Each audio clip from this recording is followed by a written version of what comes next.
So I know this was supposed to be Animal Crossing, but I just want to play Mass Effect. YouTube, this video is slightly longer than my usual Tuesday video, purely because you are indeed just here in time for the start of Greasy.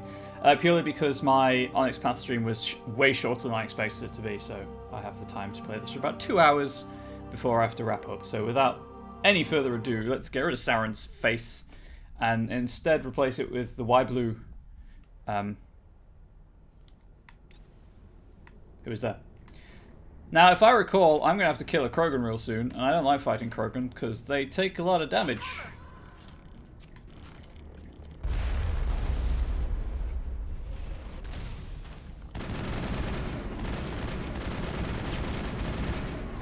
Giving myself a barrier.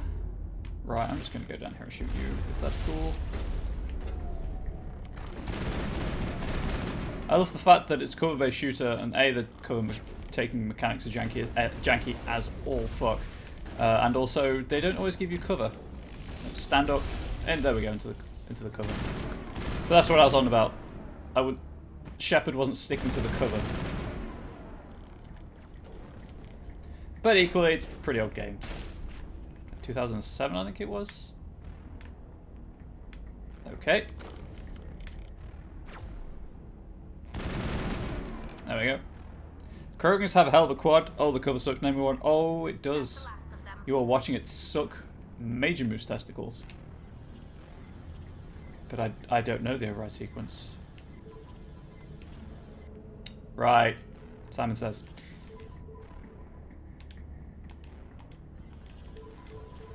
There we go. I got a level from pushing buttons. Excellent. How many charm points? I'm maxed on charm right now, so that's fine. Might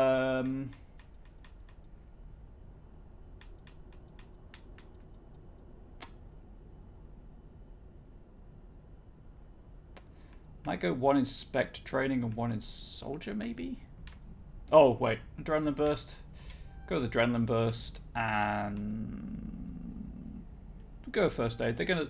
My peeps are going to start having a bit more health, so... Garrus, your time is running out, my friend, but we'll give you Tauren Agent. Why not? And Tali, your time is not running out. Finally get to shotguns. And increase hacking.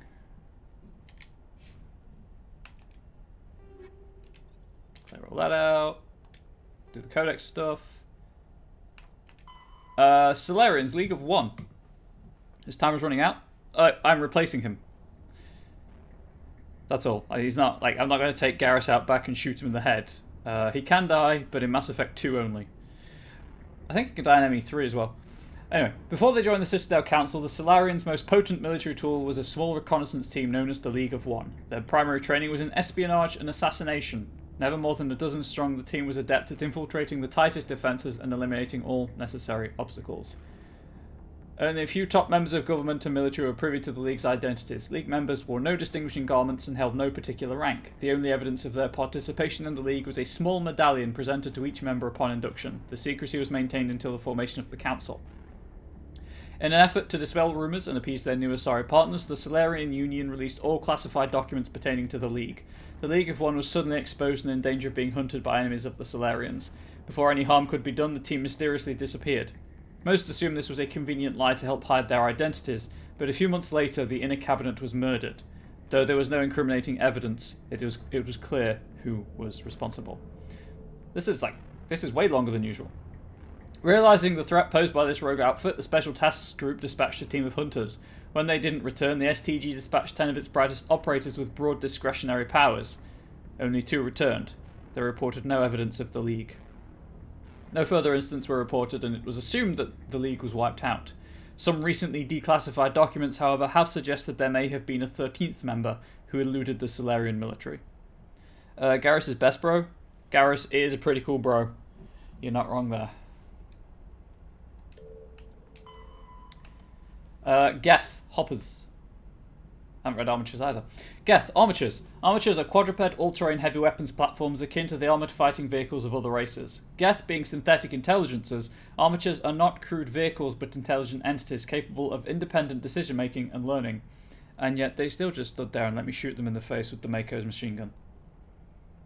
Armatures are equipped with heavy kinetic barriers. Their main cannon, mounted on the articulated head turret, appears to be a highly efficient conventional mass accelerator. It is capable of firing in anti-personnel and anti-tank modes, although if it's an anti-tank round, it's probably going to be an anti-personnel round as well, let's face it.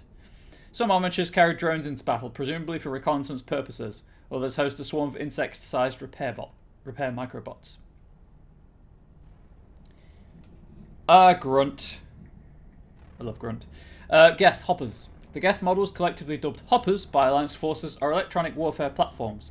They can project electromagnetic radiation across a broad spectrum as an offensive weapon. They can also perform cyber warfare attacks against the onboard computers of body armor hardsuits and weapons, adversely affecting their performance. The structure of hoppers consists of an advanced and highly elastic artificial muscle material. This allows a hopper to compress its entire body for powerful leaps. Hoppers also have thousands of molecule-scale barbs on the surface of their hands and feet, which are used to cling to walls and ceilings. Hoppers are very difficult targets, leaping from one surface to another in rapid succession. The Quarians have no record of any Geth models similar to Hoppers. This new morphotype must have been developed over the last 300 years by the Geth themselves. This is troubling proof that the Geth are continuing to move towards technological singularity. Experts in synthetic life are intrigued that Hoppers appear to be even more organic than the baseline Geth. The identified subtypes of Hopper have been codenamed Sapper, Stalker, and Ghost.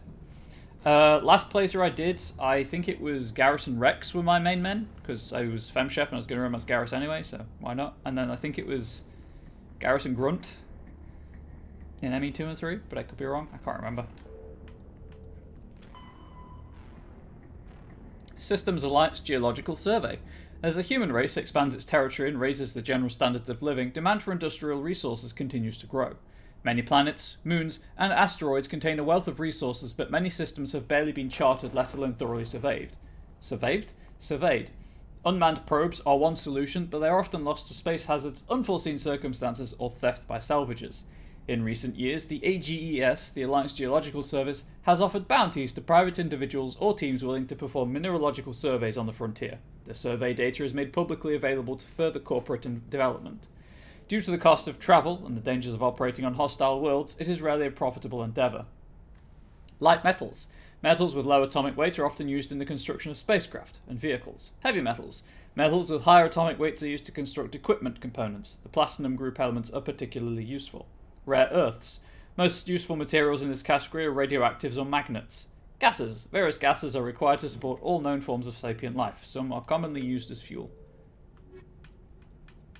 And we've got the Citadel. Citadel space. Citadel space is an unofficial term referring to any region of space controlled by a species that acknowledges the authority of the Citadel Council. At first glance, it appears this territory encompasses most of the galaxy. In reality, however, less than 1% of the stars have been explored. Even Mass Effect FTL drive is slow relative to the volume of the galaxy. Empty space and systems without suitable drive discharge sites are barriers to exploration. Only the mass relays allow ships to jump hundreds of light years in an instant, the key to expanding across an otherwise impassable galaxy. Whenever a new relay is activated, the destination system is rapidly developed. From that hub, FTL drive is used to expand to nearby star clusters. The result is a number of densely developed clusters, thinly spread across the vast expanse of space, connected by the mass relay network. This music is really epic for just reading Codex Entries. I love it. I love it. And then my journal is just rescue Liara. Okay. You know what? Let's save also. I don't want to fight a Krogan, and I'm like 80% sure there's a Krogan fight coming up.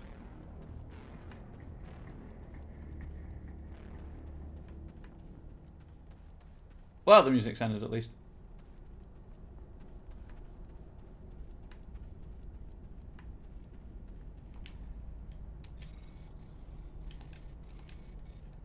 doing this more for the XP than the actual items, because usually they're not very good, but sometimes they can be. Really should check my equipment in a bit to see if there are any decent upgrades, although I obviously did do that a little last time. Okay, that's a ramp. Thought it was cover, never mind. Anything tucked away back here? Nope. Okay. I don't like how the music keeps fading in and out. It's like I'm doing something wrong. The game is telling me I'm an idiot. You know, nothing new there, of course, but there we go.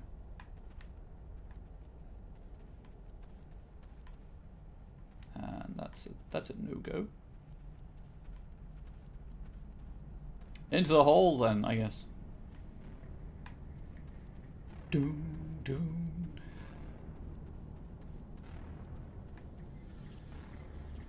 Let's check over here. No, okay. Into the hole.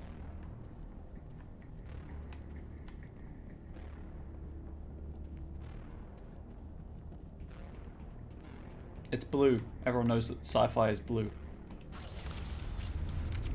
This is a lift. It's great. There she is. Guess we'll talk to Liara. How did you get in here? Blew my I way didn't in. think there was any way past the barrier. Superior firepower. We have to get you out of here before more Geth arrive. Yes, you're right. I've seen enough of them to last a lifetime. That button should shut down my containment field. Not pink, not silver, not green, just blue. Actually, technically it's red, green, and blue. That's a Mass Effect 3 joke. A lot of this is silver and blue, though. And then, that's just the palette for Mass Effect 1. Mass Effect 2 is more of an orange. Any idea how we get out of this place? There is an elevator back in the center of the tower. At least I think it's an elevator. It should take us out of here. Come on! Autosave. I still cannot believe all this. Why would the Geth come after me? Do you think Benezia's involved? Yes. Saren's looking for the conduit. You're a Prothean expert. He probably wants you to help him find it. The conduit, but I don't know. Legasp. Something happened. What the hell was that? Good question, Garrus. These ruins are not stable. That mining laser must have triggered a seismic event. Battle music in 543, We definitely. have to hurry. The whole place is caving in. My little finger needs to crack something crazy. It's not. Joker, get the Normandy airborne and lock in on my signal. On the double, mister. Aye, aye, Commander. That came out of Secure nowhere. and away. ETA 8 minutes. He needs to move faster. I mean, he's probably moving as fast as he can, all things considered. He can't actually run. I thought she was just looking around randomly to change the subject. Oh, no, it's... I think there's supposed to be like an explosion sound effect or something. Like an earthquake sound.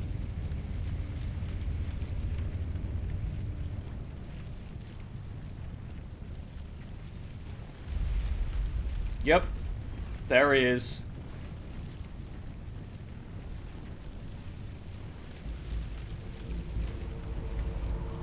Surrender. You don't. That would be no fun. No thanks. I choose life. In case you didn't notice, this place is falling apart. Exhilarating, isn't it? Thanks for getting rid of those energy fields for us. Hand the doctor over. No. Whatever it no, is you nope, want, Nope. you are not getting it from me. Nope. This is my waifu. She'll stay with us. Get your own. thanks. Not an option. Saren wants her, and he always gets what he wants. He's about to get disappointed Kill instead. her. Spare the Asari if you can. If not, doesn't matter.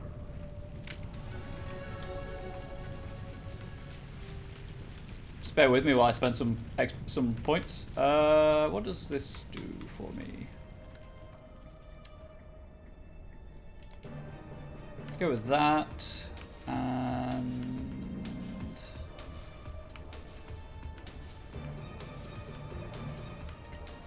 might just go with barrier. Because I really should start going towards advanced unity. But I did put I did choose barrier as much of a mistake as I feel it to be right now. Let's max Turian agent and go sniper rifles. 2 points in shotgun. Something we can all relate to. What is? Right, Tali, you've got a shotgun. Garrus, you've got an assault rifle. Excellent. I'm using an assault rifle still because chat hasn't told me otherwise.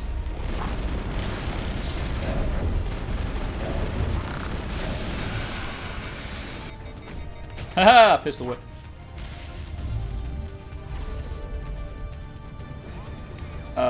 He's got his shields up, so... Hey Garrus, use your shield boost.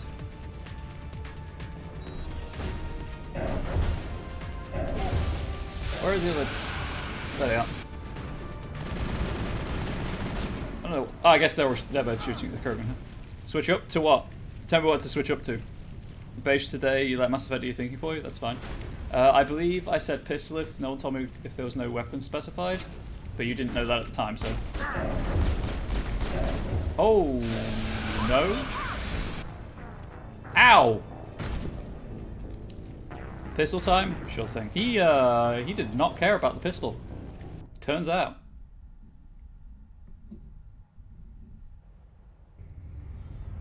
I still cannot believe all this. Saren's looking for The conduit. What the hell was that? We have to hurry. Oh, whoops. Aye, aye, Commander. He needs to move fast. Never mind. F indeed. My pistol skill's fine though. I think it's a 4. Reasonably accurate. Krogans do not mess around though, so you know, perfectly understandable to die to a Krogan a couple of times. It's a cutscene that I can't skip.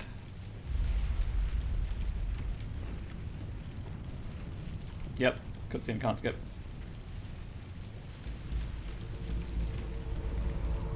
Surrender. Or don't. That would be more fun. I think the subtitles are on the top of the screen when I can't skip them. In case you didn't notice, Exhilarate. Thanks for getting rid of Whatever it is you want. Oh, mother... is this really the the time? atmosphere. Is kill him. Sorry. I'm gonna reload. I mashed through things too quickly. That one. Krogan charges nuts. It is, especially in this one. I mean, there's more things to deal with it in 2 and 3. I still cannot... Saren's looking for the The conduit. conduit. What the hell was that? We have to hurry. Give The me whole escape place plan. is caving in. Joker! Aye, aye. He needs to move fast. Yeah, I was saying in 2 and 3 there's way more options to deal with it.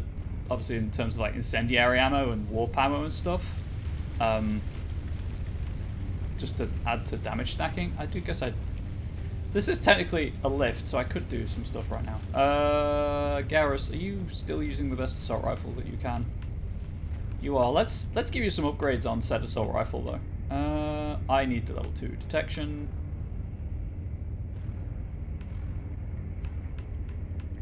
Let's just turn his assault rifle into a mini sniper rifle, shall we? Chemical rounds. Adeptus hilarious, and then we want to just throw them in the air away from you. God, I wish I'd picked warp as my bonus power.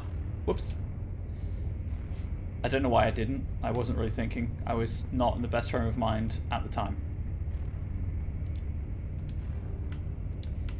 Let's give you the accuracy, I guess. Gotta stop doing that. Shield bypass.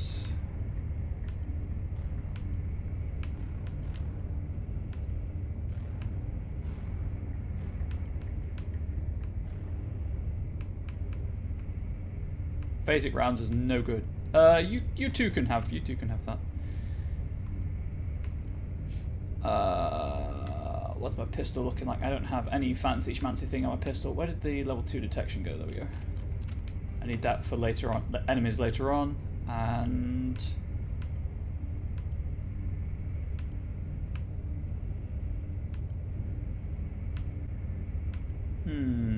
I really don't want to be doing less damage against the Krogan right now is the thing. I guess I'll use chemical rounds too. You know what? Actually, where's? Let's go with Hammerhead. Interestingly, a chance plus. It's never had to try new things. That's true. I mean, I've done a soldier run before. Went too far. What am I rocking?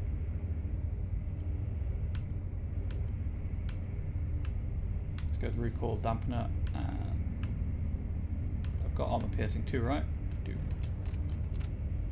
Goes full of salt, feels bad, should wash it, can't bother, just need sci-fi. Sci-fi is good. Cool ammo options. Oh yeah, the ammo options are real good in this. This is very much like a very granular role-playing game. It kind of falls off in 2 and 3. They're more shooters. Option of grenades. My sniper rifle is, I guess, due for an upgrade. I'll take the hammer. 2 and 3 are more shooters, so you... there's a stability one, right? Yeah, there we go.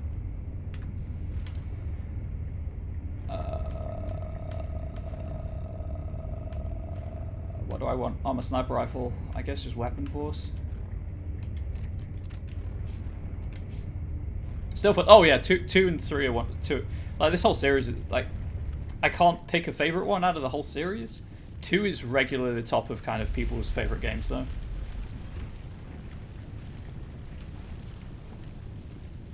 So obviously you can see how many options I have to level up every time I level up.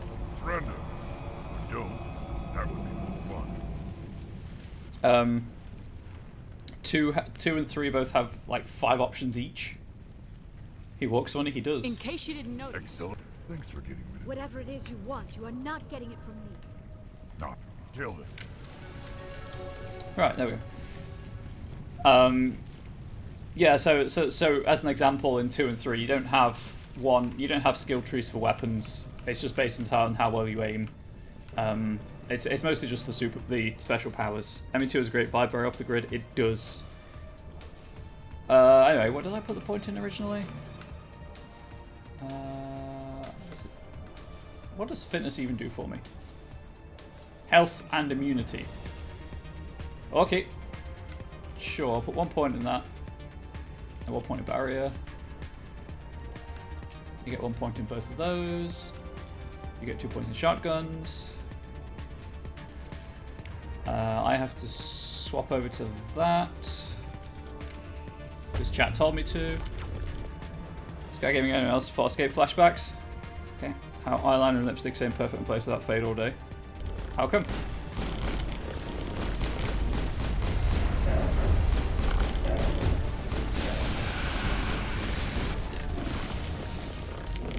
Alright, I need to keep an eye on their health. You know what? Tally, have a shield boost. I'll shield boost myself. Right, who else is on the map? I also realised that I don't need the thing on my pistol. Do not need the combat sensor right now. Heat absorption, I guess? Just for more shots? Because I have the... Oh, yeah. No, I'll put it back on the pistol. Oh, because as in Shepard's eyeliner and lipstick. And yeah, the Krogan very, very fast escapey. Heal. Oh, he's in my face. He's in my face. Unity is a separate thing. I see. Adrenaline. Oh, I'm dead.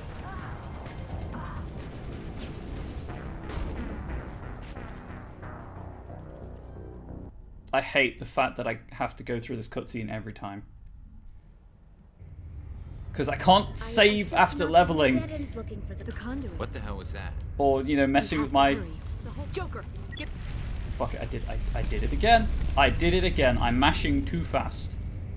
Right, so if I reload the save, I'll sort out the equipment and then save after that so that I don't have to go through this cutscene. Because I can save on this lift. I still cannot... Saren's looking for the conduit. What the hell was that? Maybe not. We'll find out. We have to hurry. The whole place...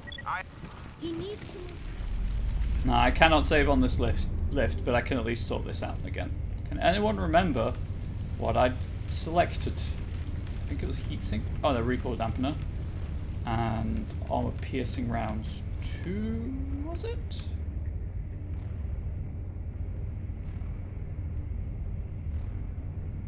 Yeah, well, let's go with that. Oh, this is annoying. What's this? Pistol? Combat sensor.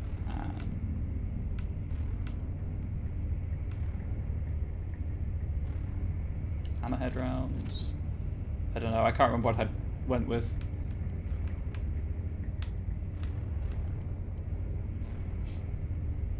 Garrus's sniper rifle. Transfer upgrades, and then actually upgrade. Sure. Just more damage on the sniper rifle. That seems fine to me.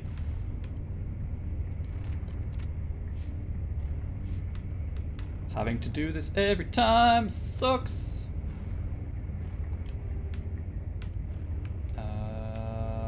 Fire more often.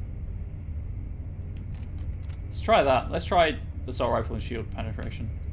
And then tally with the shotgun, Hurricane 3. Accuracy, please. And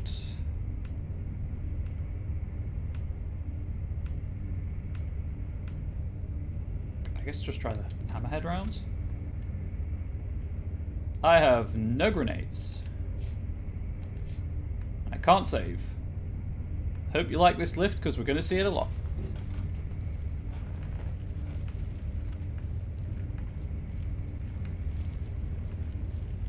Just because that Krogan keeps rolling up on my face.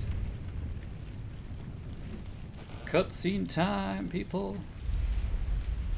I wish it auto-saved after the cutscene, I really do.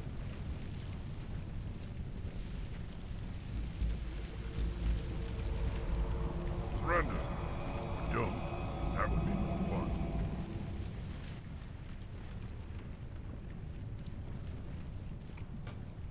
Yeah, grenades. Yeah, grenades are in this. In case you didn't notice, this place is falling apart. Awkward lift chat every time would make this a lot. Oh, you son of a... Is Why this do I really keep the mashing time? the button? The atmosphere is perfect for our life and death struggle. Kill them. Spare the assault. Right, well, you know what time it is.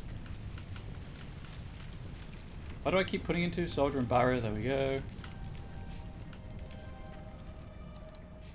Watch this be the time I succeed.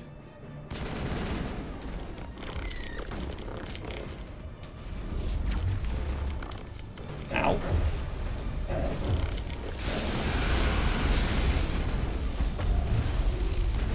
The problem isn't the Geth. The problem's the frickin' Krogan.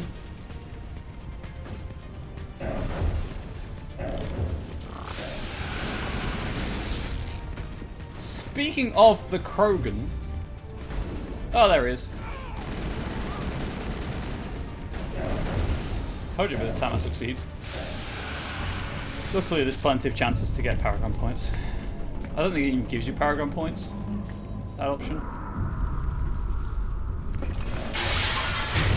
But I did it. Hell yes.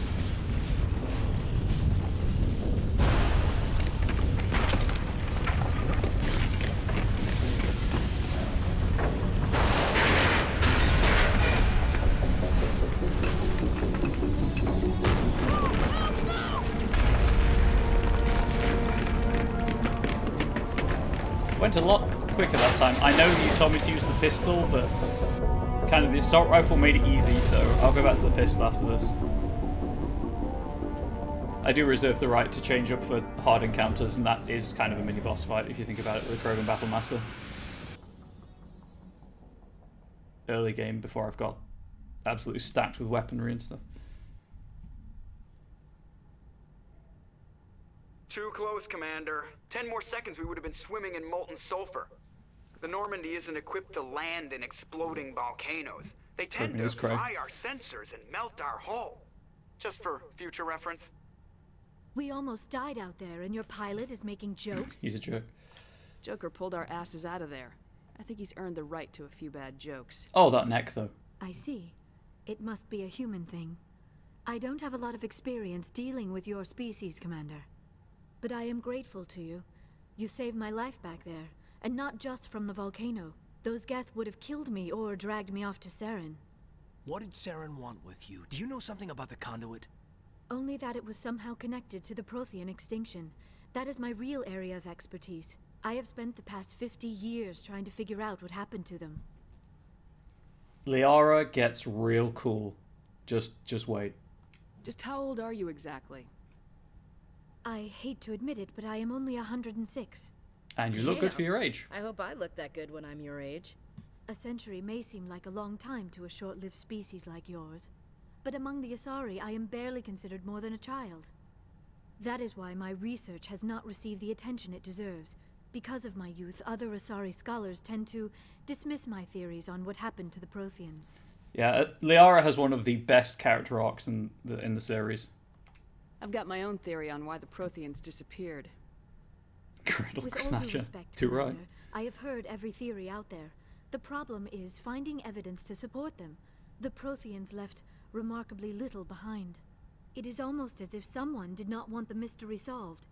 It is like someone came along after the Protheans were gone and cleansed the galaxy of clues. But here is the incredible part. According to my findings, the Protheans were not the first galactic civilization to mysteriously vanish. This cycle began long before them. Where'd you come up with this theory? I thought there wasn't any evidence. I have been working on this for 50 years. I have tracked down every scrap and shred of evidence.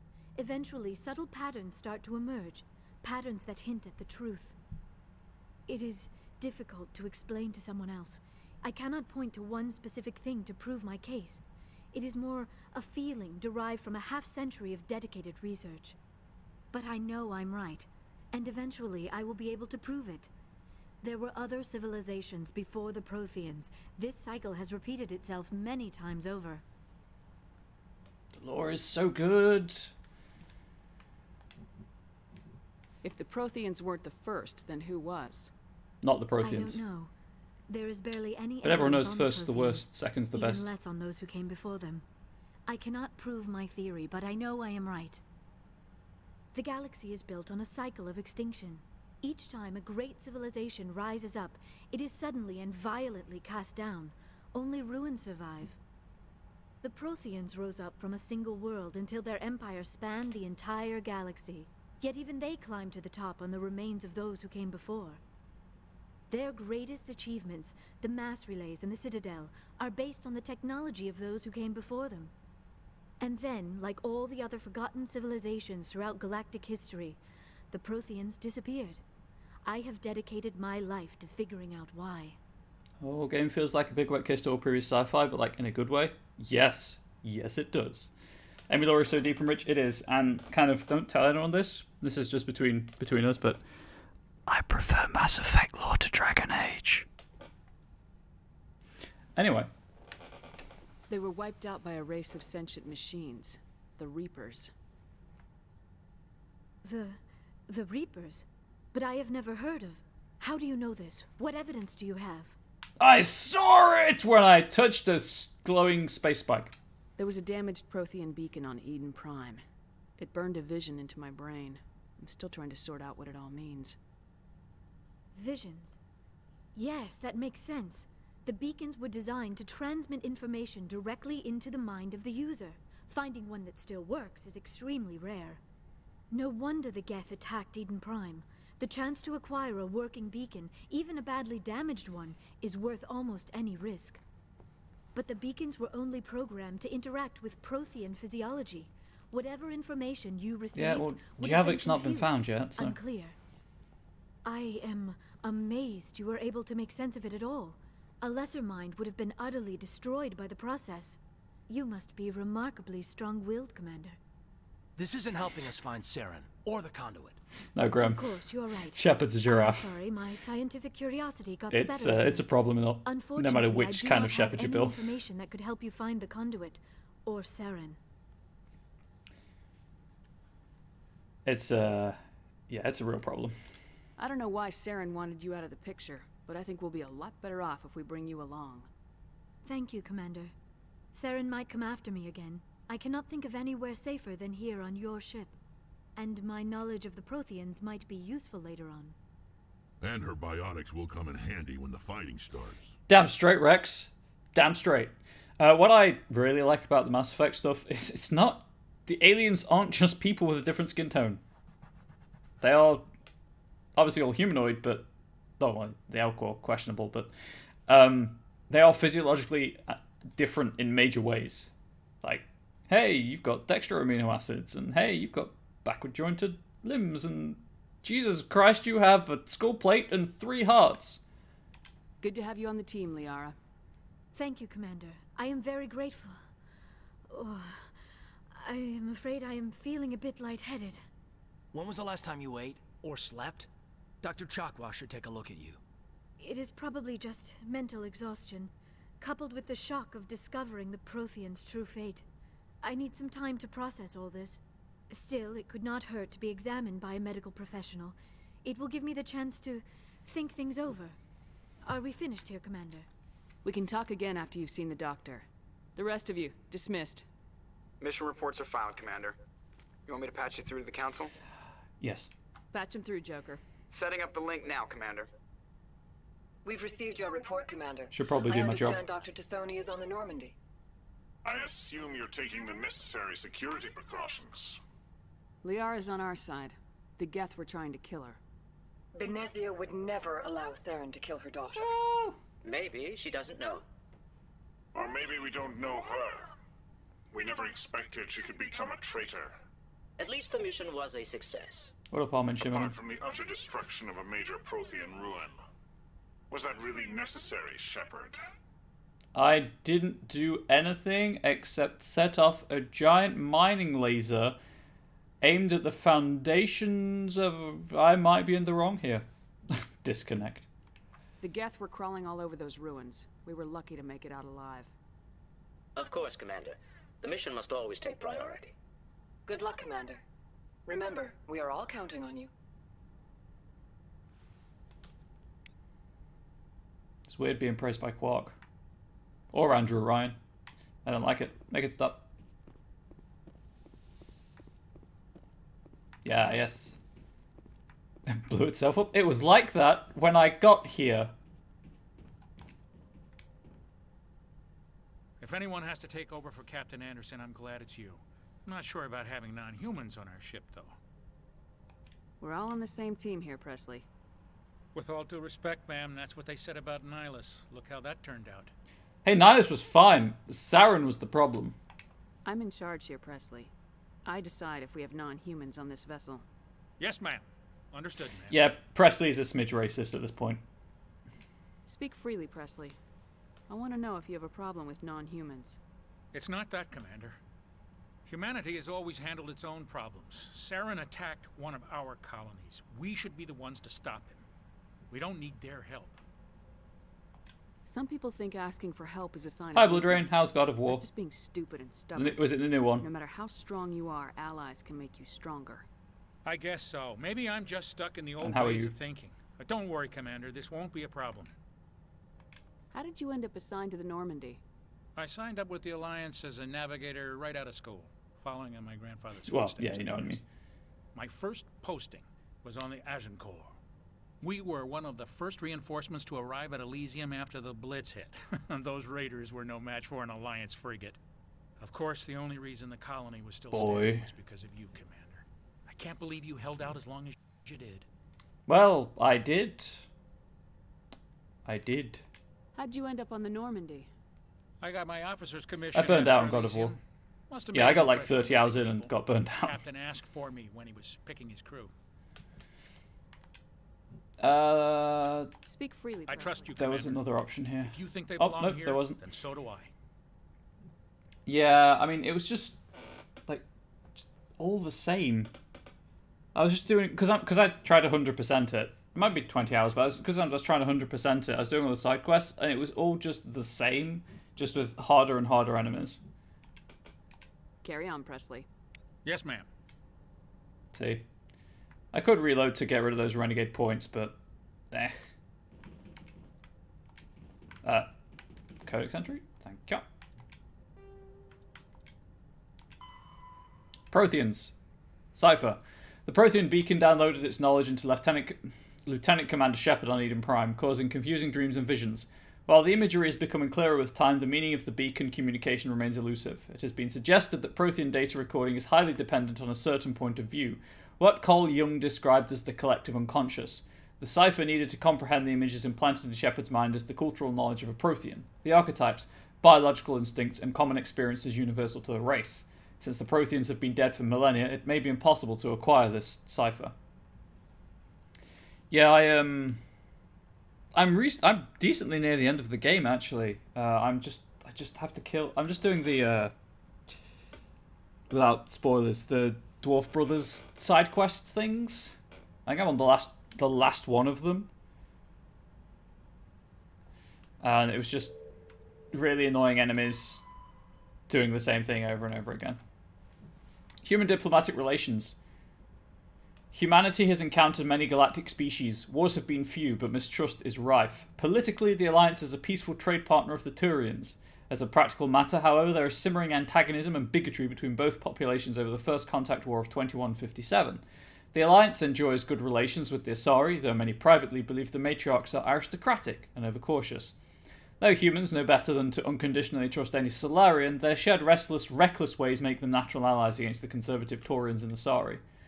The Krogan have no unified government, yet, but individuals are generally treated as potential criminals, a reputation most Krogan enjoy living down to.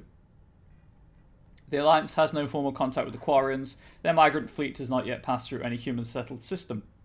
The Batarians are rivals for control of the Skyllian Verge. They severed their treaties with the Citadel to prosecute a colonial conflict against the Alliance. Officially, there is no war, but neither is there any peace. Christopher Judge has a great voice.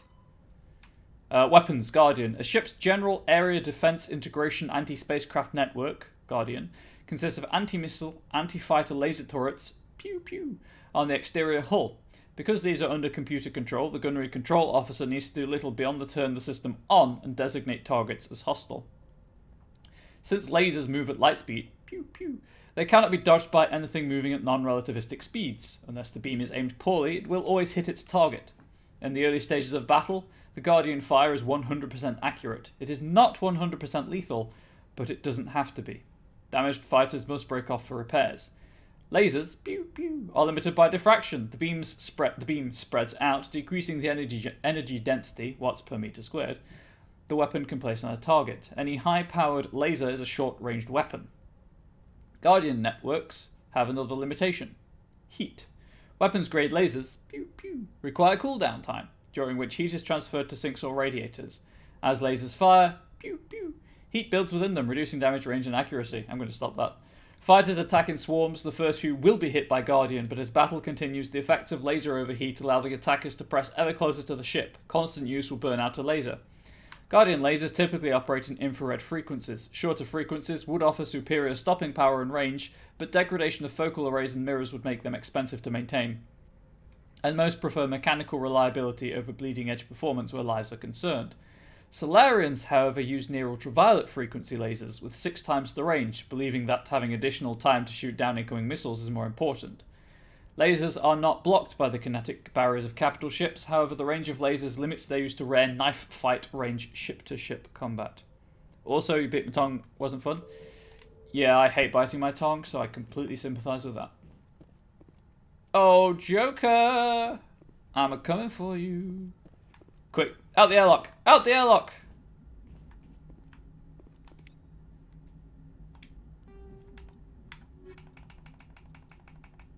Oh, hello. The Norman ship mobility dominates space combat. The primary objective is to align the mass accelerator along the bow with the opposing vessel's broadside. Battles typically play out as artillery duels, fought at ranges measured in thousands of kilometers, though assaults through defended mass relays often occur at knife fight ranges, as close as a few dozen kilometers. Most ship-to-ship engagements are skirmishes between patrol vessels of cruiser weight and below, with dreadnoughts and carriers only deployed in full-scale fleet actions. Battles in open space are short and often inconclusive, as the weaker opponent typically disengages. Once a ship enters FTL flight, the combat is effectively over. There are no sensors capable of tracking them or weapons capable of damaging them. The only way to guarantee an enemy will stand and fight is to attack a location they have a vested interest in, such as a settled world or a strategically important mass relay. So basically, any mass relay. Hey, Joker. I prefer gold to silver, you know, for my medal. I figured you'd recommend me for one since I pulled your boots out of the fire. If we present you with a medal, you'll end up sitting on stage listening to politicians make speeches for a couple of hours. That's a good point. They'd probably make me halfway to your first Twitch payout. Spent Congratulations. The last 7 weeks working on this, I think I'm halfway to my second. But so, I know the feeling is real good, so congratulations. Hope it arrives speedily. How's the Normandy performing? Is she everything they said she'd be? She's the best ship in the fleet. If you've got a pilot who knows how to handle her. I've had this. Balance isn't what you'd expect. Yep. The Normandy's probably too much ship for your average Alliance pilot, Commander. I have to go. All right. That's basically it. So Joker, I think Joker gives you like a short conversation after each plot mission.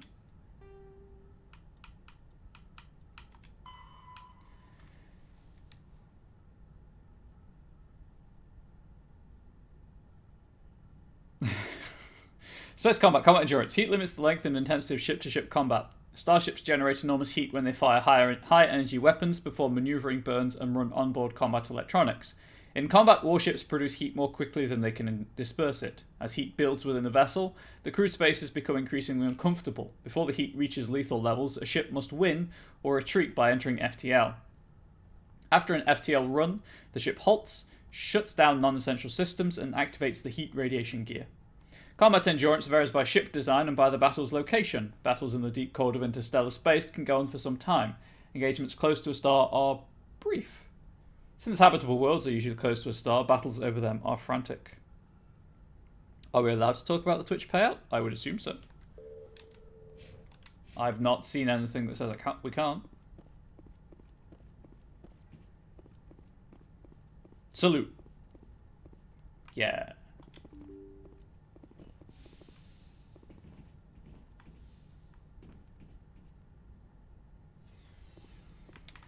Let's just check out my cabin.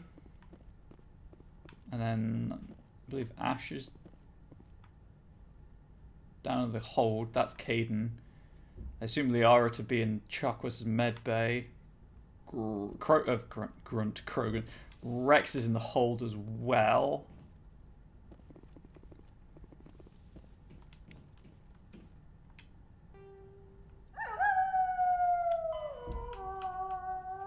Thank you for the host, Blood Rain. Really appreciate it. Systems Alliance military ranks. The Alliance uses a modified version of the ranking system that has been used for hundreds of years. Soldiers are classified into rank and file enlisted personnel, experienced non-commissioned officers, NCOs, and specially trained officers. The divide between naval personnel and ground forces, Marines, is small. Ground units are a specialised branch of the fleet, just as fighter squadrons are. This unity of command is imposed by the futility of fighting without control of orbit. Without the Navy, any army is pointless. The Marines, as a matter of pride, maintain some of their traditional rank titles. For example, Marines have privates and corporals instead of servicemen. In ascending order of responsibility, the ranks of the Alliance are: so enlisted personnel, servicemen 3rd class or private 2nd class, servicemen 2nd class or private 1st class, servicemen 1st class or corporal. NCOs: Service Chief, Gunnery Chief, Operations Chief, Officers 2nd Lieutenant, 1st Lieutenant. I'm going to say Lieutenant because that's the British pronunciation. 1st Lieutenant, Staff Lieutenant, Lieutenant Commander, Staff Commander, Captain/Major, Rear Admiral/General, Admiral, Fleet Admiral. I was going to make a butt joke, but I backed out at the last moment. I gotcha. Anyway, let's go talk to Caden.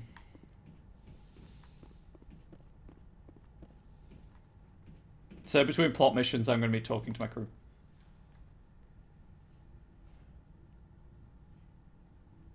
I should have saved. Commander, do you have a minute?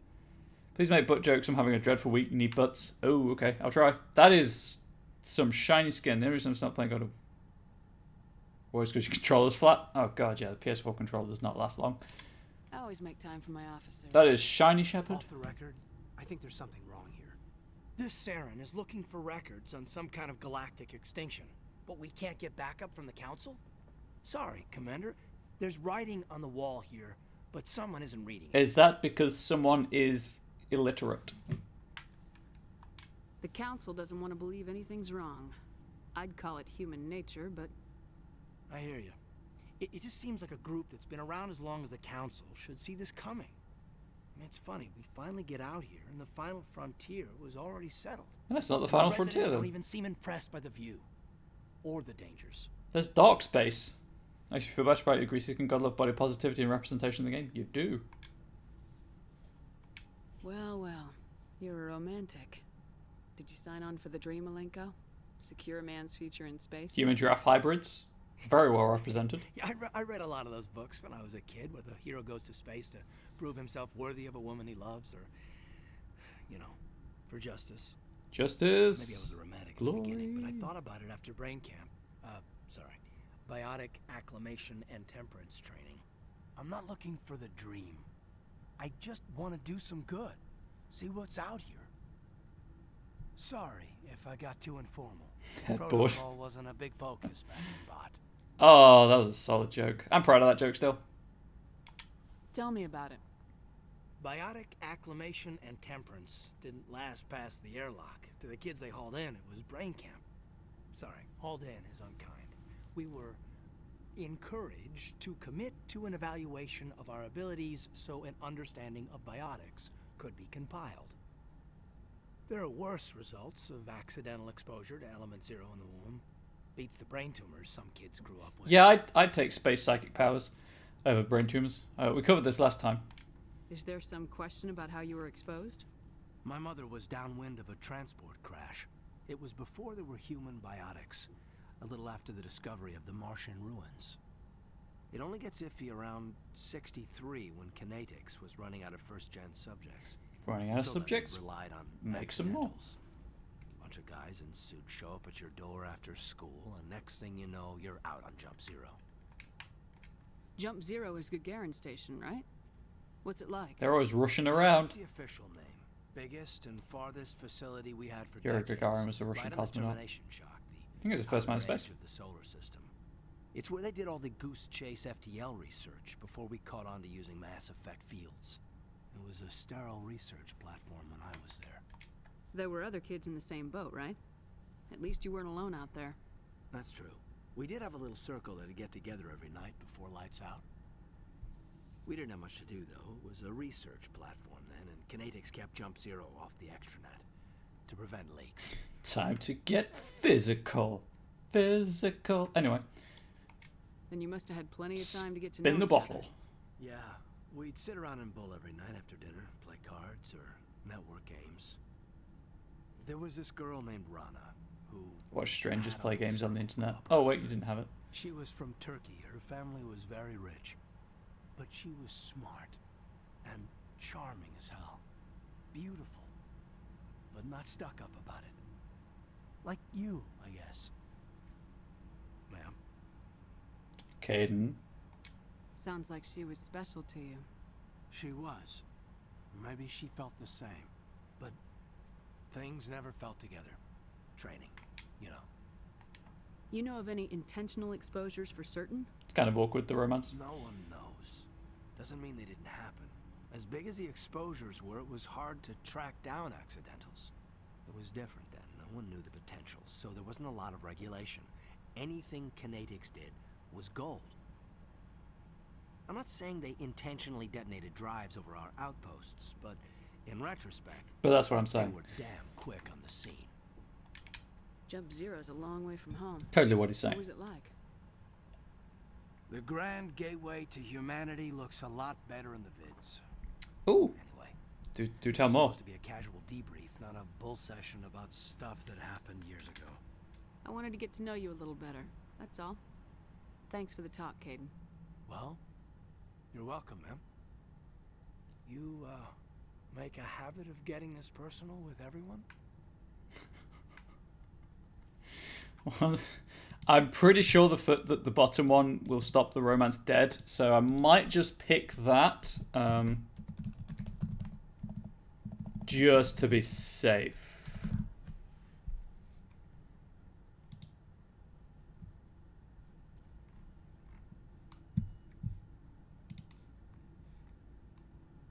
That's unique dialogue. I just want the dialogue tree.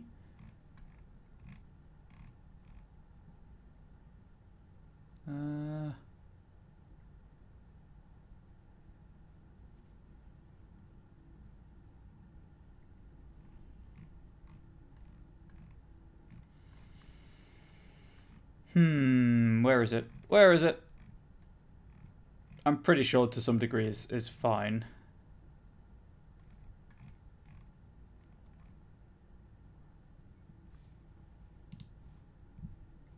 Henry Cousin had the money for... Oh, right, of course, yes, I remember now. Oh, yeah, because the lockdown's lifted, isn't it? So you can, I guess, do that. No, I don't. We'll talk again later. I'll need some time to process that, Commander. But, yeah, I'd like that. I picked the wrong one, god damn it. Never mind. I can't be bothered to reload the save, so...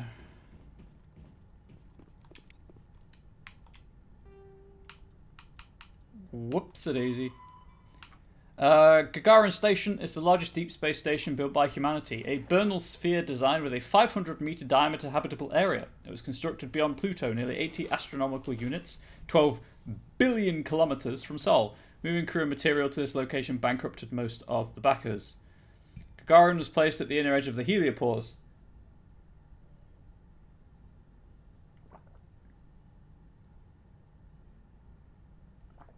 Not lifted, but we're on level 1 lockdown, which basically, yeah, lockdown over. I'm so happy to hear it. Oh, was it there are no new cases or something?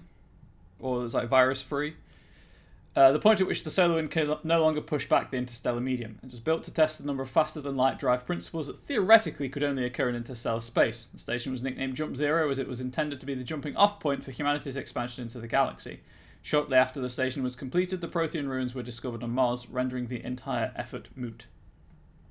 After struggling to make a profit for a decade, Gagarin was sold to the Systems Alliance in 2159 for a fraction of its construction costs. The Alliance refurbished it as a research and training centre for the recently discovered biotic phenomenon. In 2169, the Biotic Acclimation and Training Program was shut down and Gagarin became a general research facility. Its remote location and intentional isolation from the extranet makes it popular for dangerous research, particularly in the field of artificial intelligence. Humanity's first stable AI, the Alliance-sponsored ELIZA, achieved sapience at Gagarin in 2172. Today, Gagarin Station has a permanent population of approximately 9,000. A plan has been proposed to move it to the gravitationally stable barycenter point between Pluto and the Charon Relay, allowing it to serve as a gateway facility between the Sol and Arcturus systems. The high cost of safely moving its mass has delayed this indefinitely. No new cases in 20 days, you believe? So happy to hear that. I only see the headlines, so I try not to read too many articles, but there we go. Crew considerations. Cabins give each individual 10 cubic meters of space. On larger vessels, private rooms are common. As ships get smaller, the number of crew packed into a single wardroom increases. Asari prefers shared spaces even on large vessels, while Krogan territorial instincts make it impossible for them to cohabitate even on the smallest ships. On smaller vessels, hot bunking is the norm. If you know what I mean. Bow chicka bow wow. Crew members assigned to different watches share the same bunk. When one gets off duty, he wakes up the person in the bunk. While that crewman is on duty, the first gets his rack time. Bow chicka bow wow. Spacecraft compartments can be isolated by airtight doors in case of decompression. The cinematic vision of explosive decompression is fiction. Hold compartments either take enough damage that occupants are killed instantly or leak slowly enough that they are able to reach protective gear. Sorry, my throat decided to close up. I start reading news 6 times a day. Hot bunking journey to 100 hydrates is going well. Currently at 12%. Once your next prime sub rolls around, things will speed up. Yes, it will at 2 times increased generation. You don't have to waste your prime sub here, though. Just happy and get Chinese food. Oh, God, I want Chinese food. Now you just want to join Space Corps? Fair. Compartments are equipped with emergency life support apparatus, fireproof plastic bubbles with air bottles. Small when stowed, ELSA comfortably accommodate one individual inflated. Now, is that one person after they've been inflated, or like the ELSA thing after it's inflated accommodates one person comfortably? Because those are 2 very different things. Oh god, 3 hydrates. All of the hydrates. Raka, or Irakaf, how are you doing, my friend? Blood Rain is just trying to drown me. It's fine.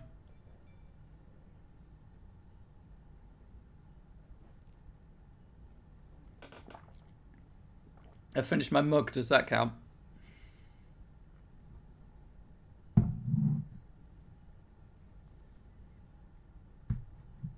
You might want to save some of those. Said it right and said it wrong. Fine, Raka. You might want to save some of those for when I play Resident Evil again, and you can screw me over with the filters and things. There you go, I started my water.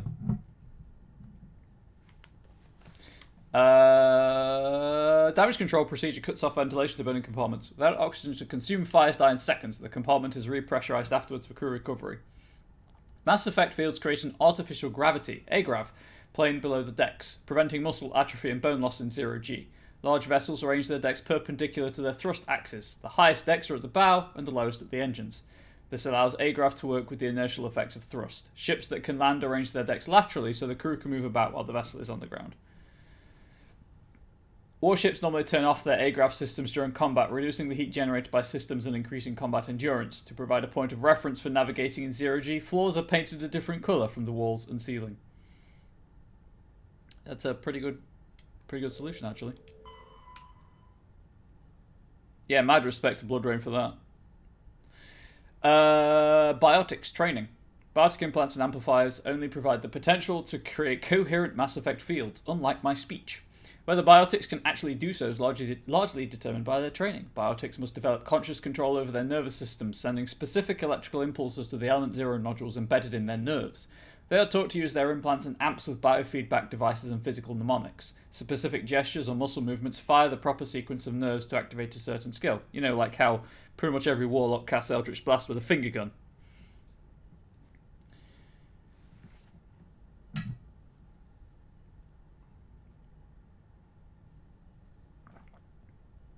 Yeah, well, you're a sub Blood Rain and you're here a lot, and I didn't have anything to use the channel points on for a while.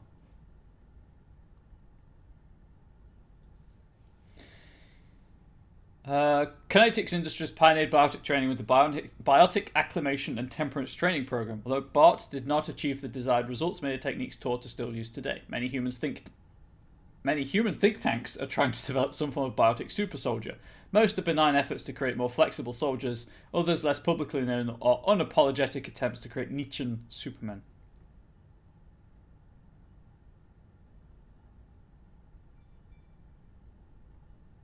That's fine, Graham. Don't worry about it. And moving on.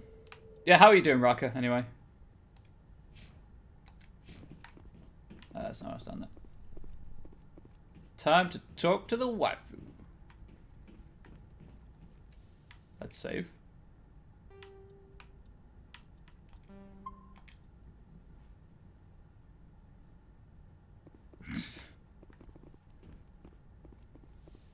Dr. Jack was first. Yes, Commander? Is there something you need? How well do you know the Lieutenant? I'd never worked with him before this mission. But he has an impressive serve. Tends to keep to himself, though. Maybe because of the headache. I should go. Goodbye, Commander. And this is Liara's office, at the back of Medbay.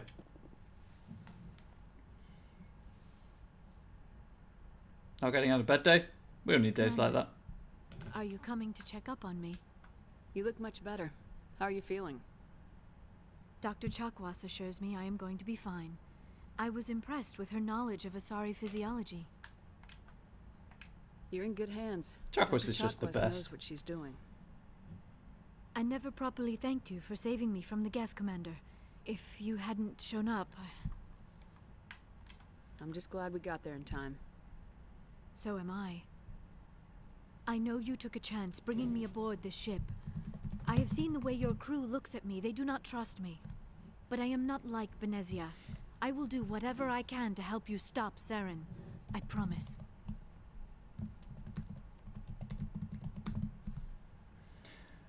I know. Don't worry, Liara. I trust you. I know you won't let me down. It means a lot to hear you say that, Commander. Thank you. I'd like to talk about you. Tell me about yourself, Liara.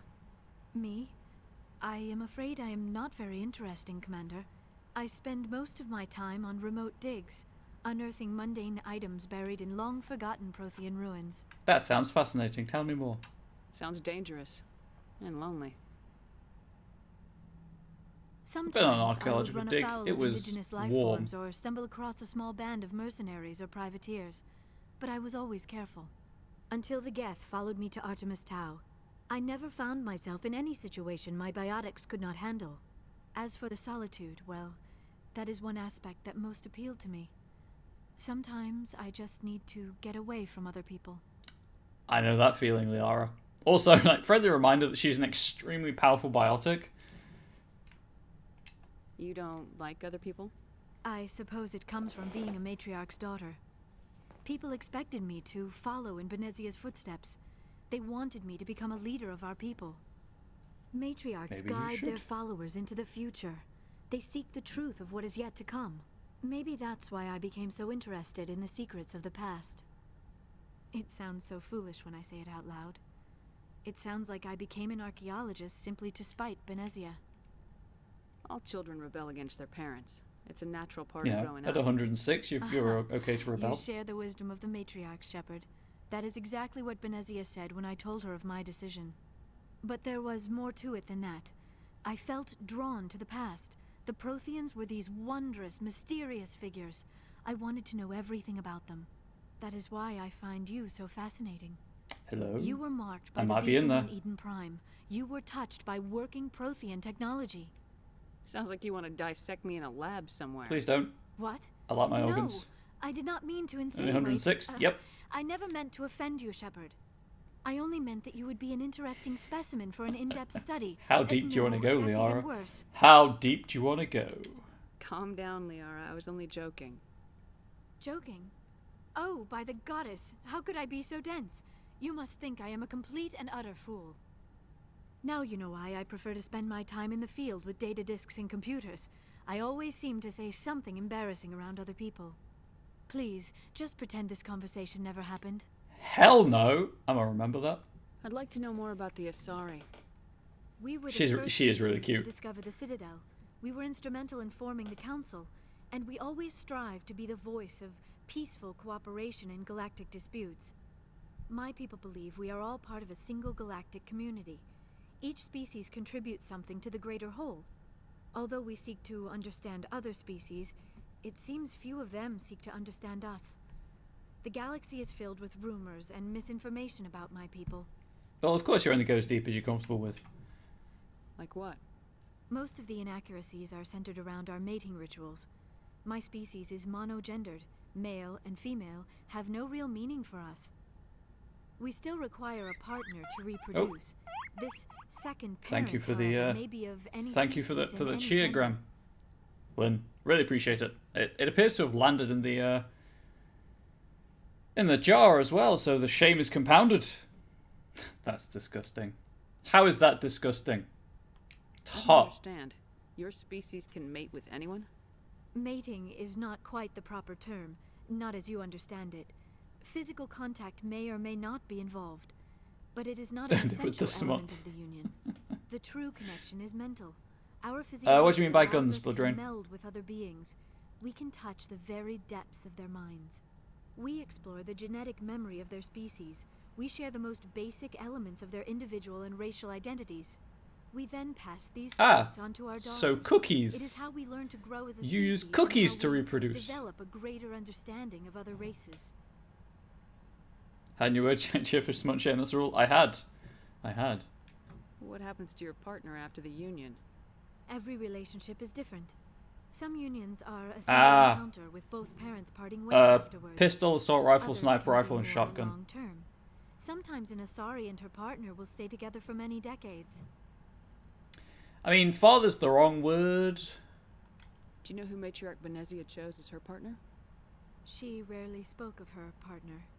Though I know my father, if you want to use that term, was another Asari. I thought you always needed another species to serve as one of the parents. Cookies indeed. Think about I need to bake some more cookies. If we were not able to Just keep our own dispenser. species, we would have died out long before Okay. we ever mastered space flight and If left our I homeworld. encounter more combat, I'll use a Being shotgun. with our own kind is no longer common. not for the purposes of reproduction. Most Asari believe it weakens our species. Asari daughters inherit racial traits from the father species. If both parents are Asari, then nothing has been gained, or so conventional wisdom would hold. I am what is sometimes called a pureblood, though no Asari would ever be cruel enough to say the word to my face. It is a great insult among my people. It is possible Benezia's partner was embarrassed by their union. She may have been too ashamed to publicly acknowledge me as her offspring. I like it, but she's making sex sound very bland and clinical. That's because sex for the Asari is more a spiritual experience. It's not, as she said, you don't need to have physical contact. Maybe she passed away. Sweet, 4,500 views. You might be right. I hope you are. But I have no way to know for sure. Thank you everyone who's been here with me. Benezia never spoke of her partner. Whatever happened, it caused her too much pain to dwell on it. She raised me by herself, though that is not uncommon. Many Asari raise their children alone, particularly if the 2 father games to meet species the is partner. short-lived. Often the partner will pass on long before the child reaches maturity.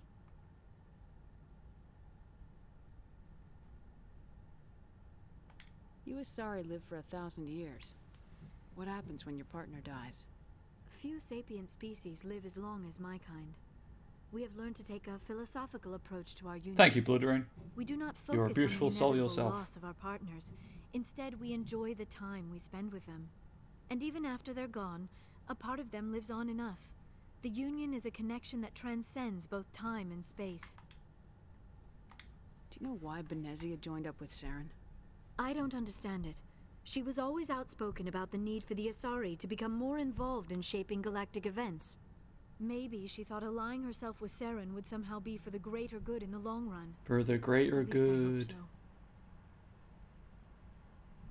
Oh, I love the animation for Asari mating. This hurts you, doesn't it? None of this makes any Mating. sense to me. I have not spoken to Benezia in many years, but I know her, and this was not like her. Something changed. I should go. Goodbye, Shepard. So yeah, after every plot mission, you unlock more stuff to talk about with your party members. So get used to it. Get used to that. I really should put points into shotguns, so when I use them, you know, they get a decent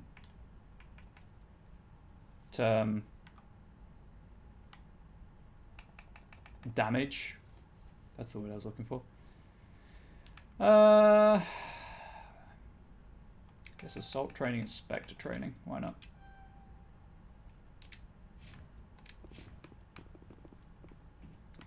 What up, Chakwas?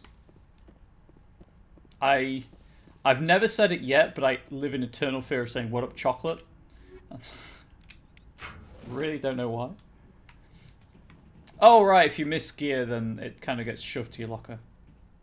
Guess this R is who you're going to get to go to in your pants. Yes. Yes, she is.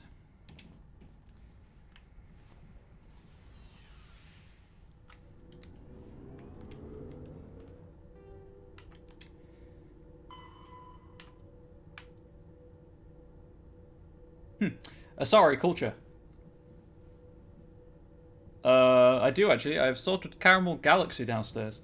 Because of their long lifespan, Asari tend to have a long view, not common in other races. When they encounter a new species or situation, the Asari are more comfortable with an extended period of passive observation and study than immediate action. They are unfazed that some of their investments or decisions may not pay off for decades or centuries. They're space elves. Matriarchs can seem to make incomprehensible decisions, but their insight is evident when their carefully laid plans come to fruition. In interstellar relations, this long view manifests in an unspoken policy of centrism. The Asari instinctively seek to maintain stable balances of economic, political, and military power. Traditionally, Asari spread their influence through cultural domination and intellectual superiority. They invite new species of advanced development to join the galactic community, knowing that their ideals and beliefs will inevitably influence the existing culture. And Asari government. Raka reached hands forward at the mention of chocolate squeezing hands open and close. I'm sorry that I cannot send chocolate to you through the internet, Raka. The Asari came late to the concept of world government. For centuries, the homeworld of Thessia was dotted with loose confederacies of great republican cities. Yeah, I get a lisp occasionally as well. I'm sorry. The closest earthly equivalent would be the ancient Mediterranean city-states. Since the Asari culture values consensus and accommodation, there was little impetus to form larger principalities. Rather than hoard resources, the Asari bartered freely. Rather than attack one another over differing philosophies, they sought to understand one another. Only in the information age did the city-states grow close. Communication over internet evolved into an electronic democracy. Asari have no politicians or elections, but a freewheeling, all-inclusive legislator that citizens can participate in at will. Policy debates take place at all hours of the day, in official chat rooms and forums moderated by specially programmed virtual intelligences. All aspects of polity are open to plebiscite at any time. In any given debate, the Asari tend to lend the most credence to the opinions of any matriarchs present, nearly always deferring to the experience of these millennia-old wise women. Achieving consensus through public debate may take too long in a crisis. In cases where prompt, decisive action is required, the Asari deferred to the wisdom of local matriarchs. As far as college starting to become tired and have an electric blanket waiting for you, so I'm going to head to you. See you, Blood Rain. Have a good morning. It's like Reddit. Thank you for the cheer, decent human. Really appreciate it. You are, in fact, a decent human. It's like Reddit, but people care. The cheer fell out. Oh, that's a shame. Prothean's beacon. It bounced. Yeah, they do that occasionally. The beacon was a Prothean artifact unearthed on the Alliance colony of Eden Prime. Its resemblance to the Prothean databanks recovered on Mars provoked immediate interest from the Alliance and the Citadel Council. It proved to be a solid-state data storage device, part of a galaxy-spanning comm network similar to the modern extranet. Intact Prothean paleo technology is rare. The beacon seemed to promise another quantum leap of technology, akin to the discovery of the Mass Effect drive and relays.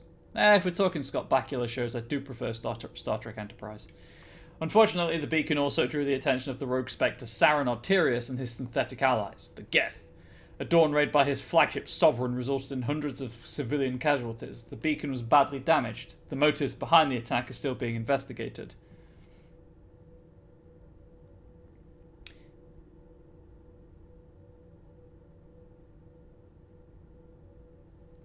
During the recovery operation, the beacon fired a pulse of energy at the executive officer of the Alliance frigate Normandy.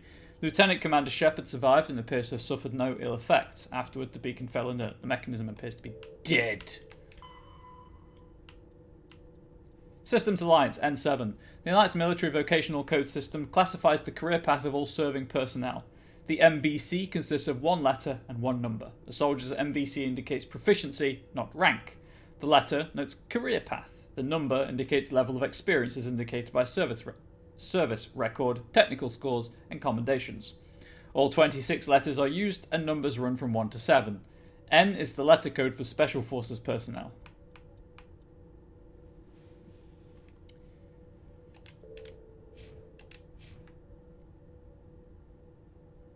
It just pauses the loading while you're doing that, which is pretty cool, but also pretty annoying because you could read that while it loads.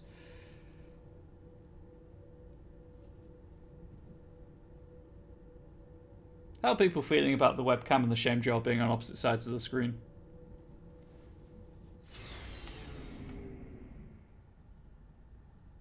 Oh, right, Garrus hangs out by the Mako in this one. Right. Tally's best, so we'll leave Tally for last.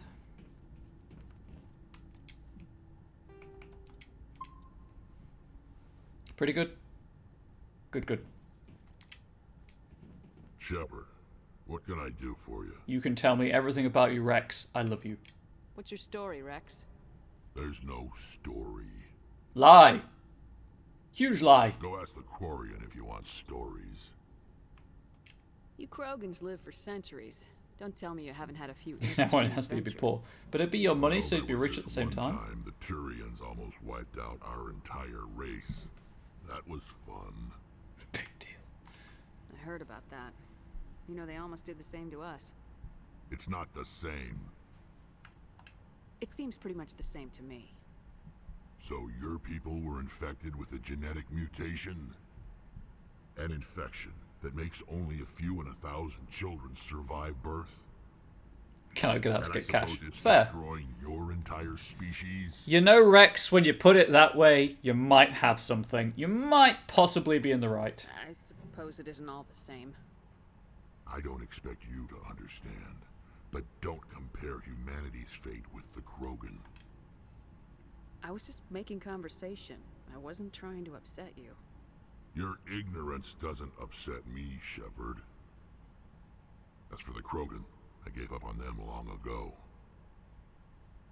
Bloody Krogans ruined Tachanka. Infected us, but it's not what's killing us. I love Rex so much. Are your people really dying? We're sure not getting any stronger. We're too spread out. None of us are interested in staying in our own system. He does need a hug, and he's got the tiny little hugging arms. Lots of species have left their homes and prospered. But they go to colonize new worlds. We're not settlers. We're warriors.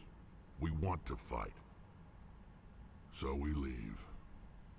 Hire ourselves out. And most of us never go back. What can you tell me about the Genophage? Ask the Solarians if you want details. They made it. How do you think he puts his armor on? All I know, it makes breeding nearly impossible. Thousands die in stillbirth, and most never get that far. Every Krogan is infected. Every one. And no one's rushing to find a cure. Why don't the Krogans try Actually, to find a cure? there is one person rushing to find a cure. When was the last time you saw a And he Krogan sings scientist? Gilbert and Sullivan. You ask a Krogan, would he rather find a cure for the Genophage or fight for credits? He'll choose fighting every time. Free birth control. It's just who we are, Shepard. I can't change that. Nobody can. Yeah, but the free birth control is resulting in a declining population. So long, Rex. Shepard. Shepard. He said the thing. Okay, so as is the norm, I'm going to give myself the best gear. More accurate. You know what? I'll stick with the Avenger line, I think. Garrus can have the Lancer. I need a decent shotgun because I've been told to use the shotgun. The Huracan 2, I guess, will give to Tali, so I'll take the Huracan 3, sorry. So I guess I'll take the Huracan 2. Scimitar does more damage. Oh, go with the Scimitar. What upgrades? I guess weapon stability or max accuracy. Stability, because I don't have any you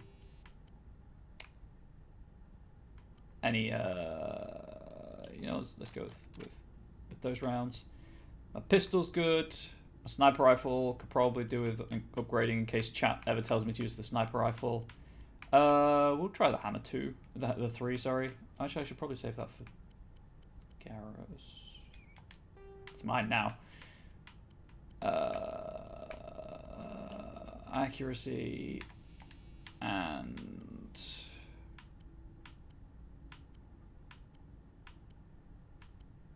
I guess talk the chemical rounds. You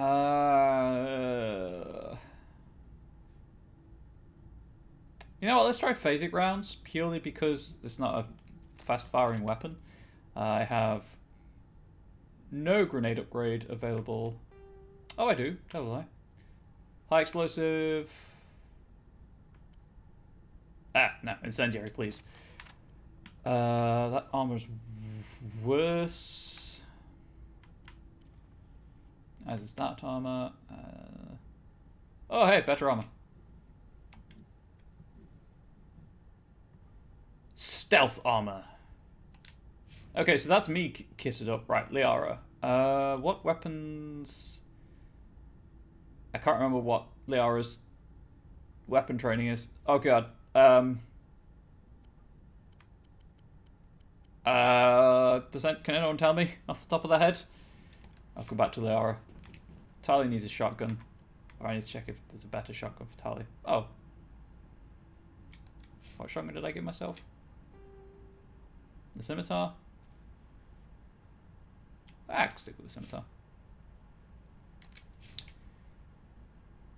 And then pistol. Is it just pistols? But you're right, everyone needs a good pistol. 120. That's the wrong one. Pistols and shotguns. Sounds right, maybe?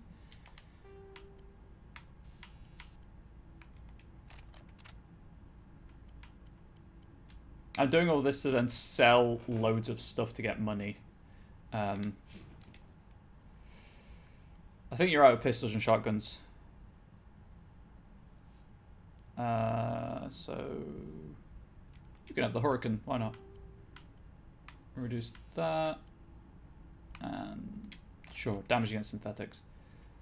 Actually, do I have another chemical round? You can have chemical round on your shotgun instead. I don't.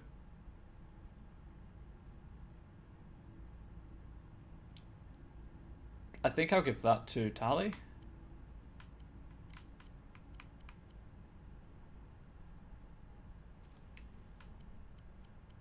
That's the shield I was wearing. The armor I was wearing, because that's them taken care of. And now it's just kind of give people the best out of what's left.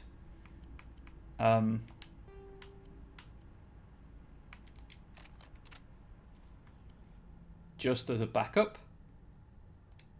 So pretty much just if I feel like you need it, it's there just in case I use them. I don't have any Krogan armor, do I? I do, but he can't wear it.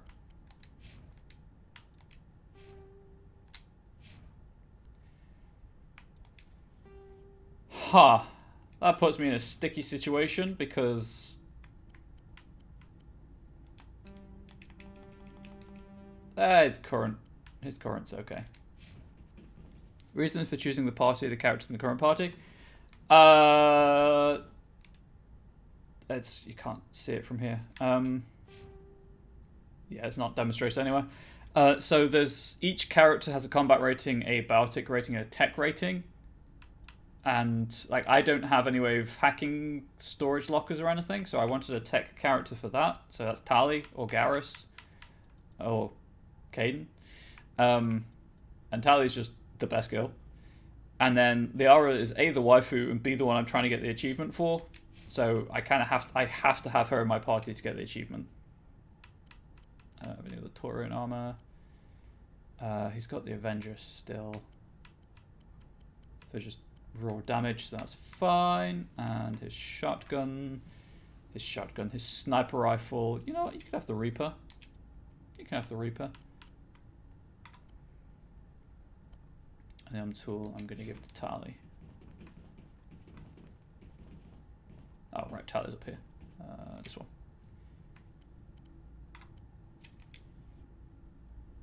Extra shields. I went too far. Never mind. Sure, you wear that. Stealth Ashley. Ashley can use any weapon, I believe. Ooh, I might keep the... Hang on. Hang on.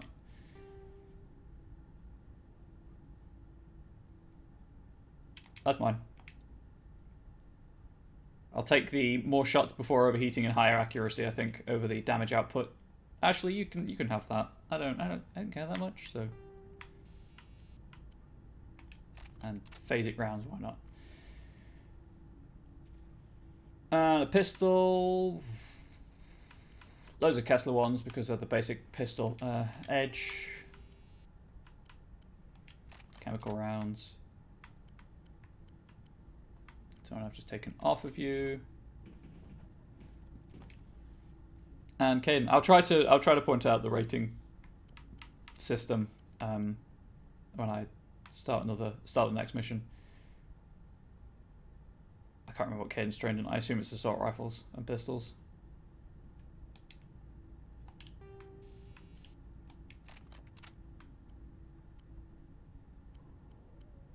And they're all Kesslers. Okay, right, well, that's all well and good. And I could turn them into Omnigel, but I could just sell them. Looking for supplies? Yes. Let's see what you've got. You bet, Commander. Sell! I just sold armor upgrades without actually applying them. Whoops.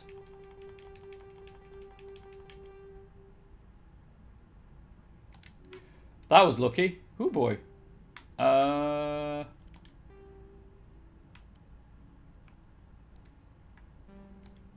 Like I'm happy with my armor upgrade, but looking for supplies? Let's see what you got. Bet, Commander. Shield recharge would be pretty useful. Right, I have 16,000. I need 30 for the sniper rifle, 26 for the shotgun, 23 for the assault rifle, and 14 for the pistol, you say? Insufficient credit. Oh, it's 142. Never mind. Misreading. Whoops-a-daisy. Okay. Do I want to buy back any of these? Smash damage.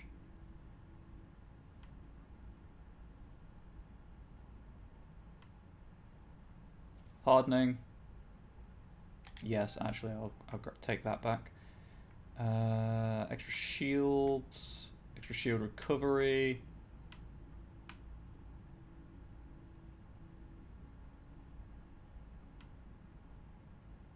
Cooldown reduction. Yes, please. Okay, is there anything I actually want to purchase now then?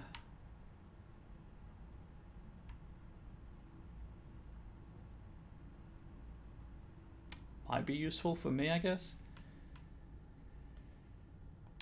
I've got the Lancer 4, so I'm good for now, but I will, however, equip those 2 armor upgrades on my quote-unquote active party. Half an hour left. It's cooldown on Liara.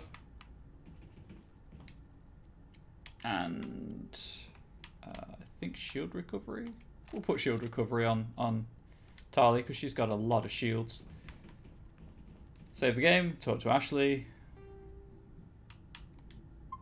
It's a BioWare game. A lot of talking. Hope nobody minds. Commander? What's your opinion of the last mission? Not sure I buy Dr. Tassoni's story about her and her mom not talking. They're family, right? I think she's being straight with us. Or at least I don't think she lies very often. Yeah, she's probably really bad at it. Hey, want me to ask her about her sex life? Might be illuminating. Ashley, you're a bitch. I don't think she's used to teasing, good-natured or otherwise. No fun, Commander. Too bad those ruins got destroyed. I mean, they lasted thousands of years. That's impressive. Oh yeah, Ashley says a lot of stuff that just comes out of nowhere. Do you have a few minutes to talk? She also quotes poetry. Sure. I was hoping to get a minute of your time off the record. I keep an open door policy. Because someone stole my door. Lay 'em on me. All right. I know things are different aboard the Normandy, but I'm concerned about the aliens, Vakarian and Rex. With all due respect, Commander. What about Tali? Should they have full access to the ship? They may not serve the Alliance, Chief, but they're allies. At least as far as Saren goes. This is the most advanced ship in the Alliance Navy. I don't think we should give them free rein to poke around the vital systems. Engines, sensors, weapons. Man, just give it like 50 odd hours and... Hoo boy, Garrus will be all up in those weapons. That's enough, Chief. You always second-guess your superiors? Ma'am, no ma'am. I'm sorry, I was out of line. I'll get back to my duties, Commander. Actually, so rude when you fam shep. Yup. I mean, she's pretty rude when you mail shep.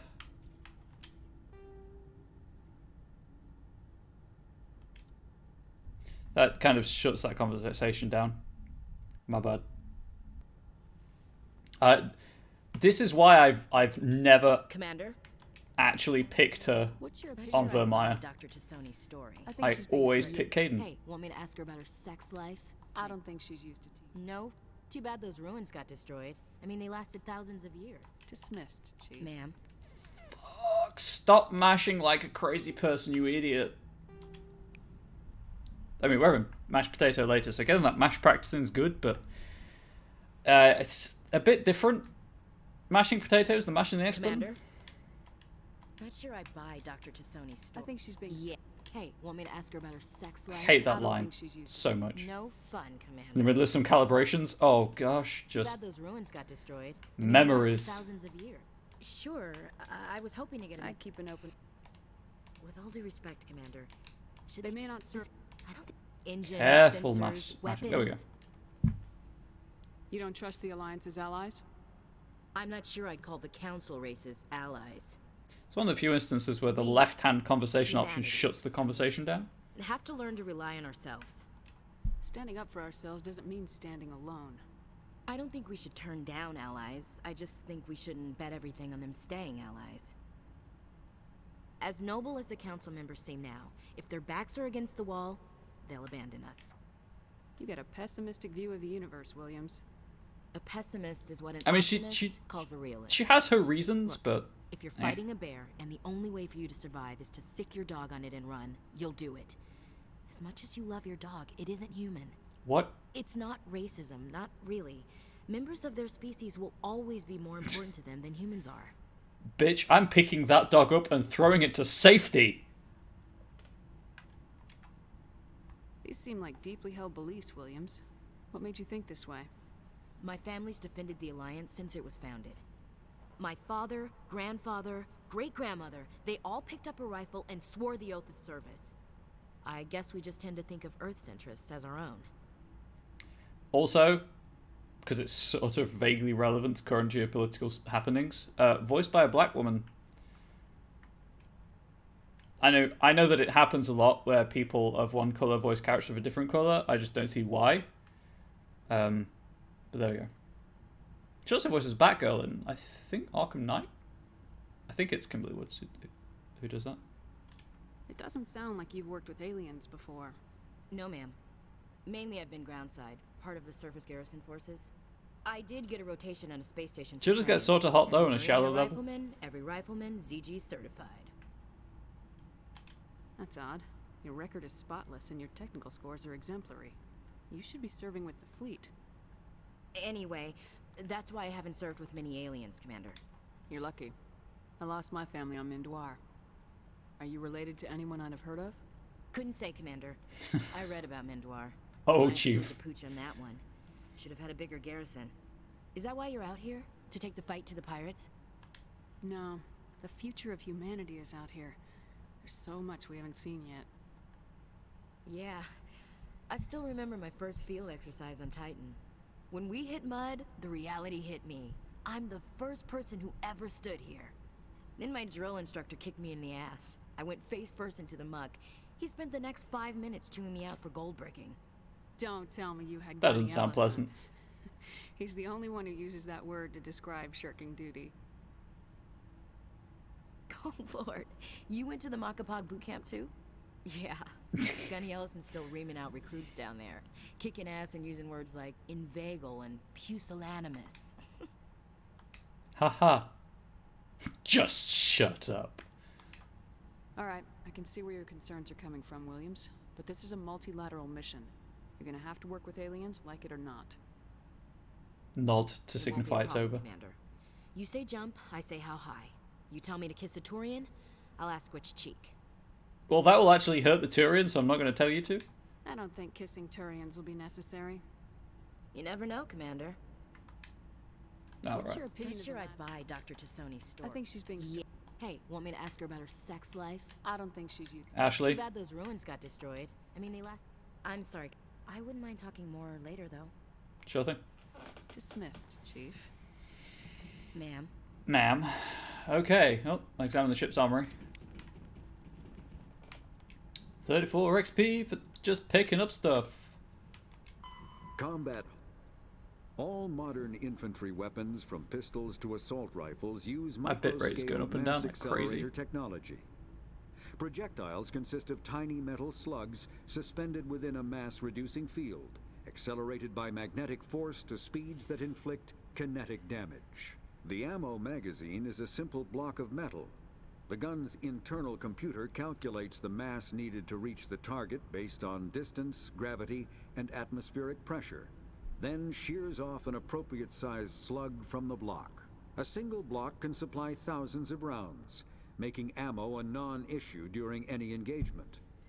Top-line weapons also feature smart targeting that allows them to correct for weather and environment. Firing on a target in a howling gale feels the same as it does on a calm day at the practice range. Smart targeting does not mean a bullet will automatically find the mark every time the trigger is pulled. It only makes it easier for the marksman to aim. Hell yeah. Such a cool idea.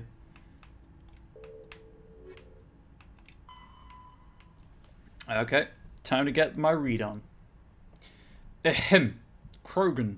Genophage. The Genophage bioweapon was created to end the Krogan rebellions. Also, just as a side note, Krogan sounds it just feels good to say. From the start, the Krogan had overwhelmed the Council. Only timely first contact with the Taurians saved the Council races. The Taurians fought the Krogan to a standstill, but sheer weight of Krogan numbers indicated the war could not be won through conventional means. The Taurians collaborated with the Salarians to genetically engineer a counter to the rapid breeding of the Krogan.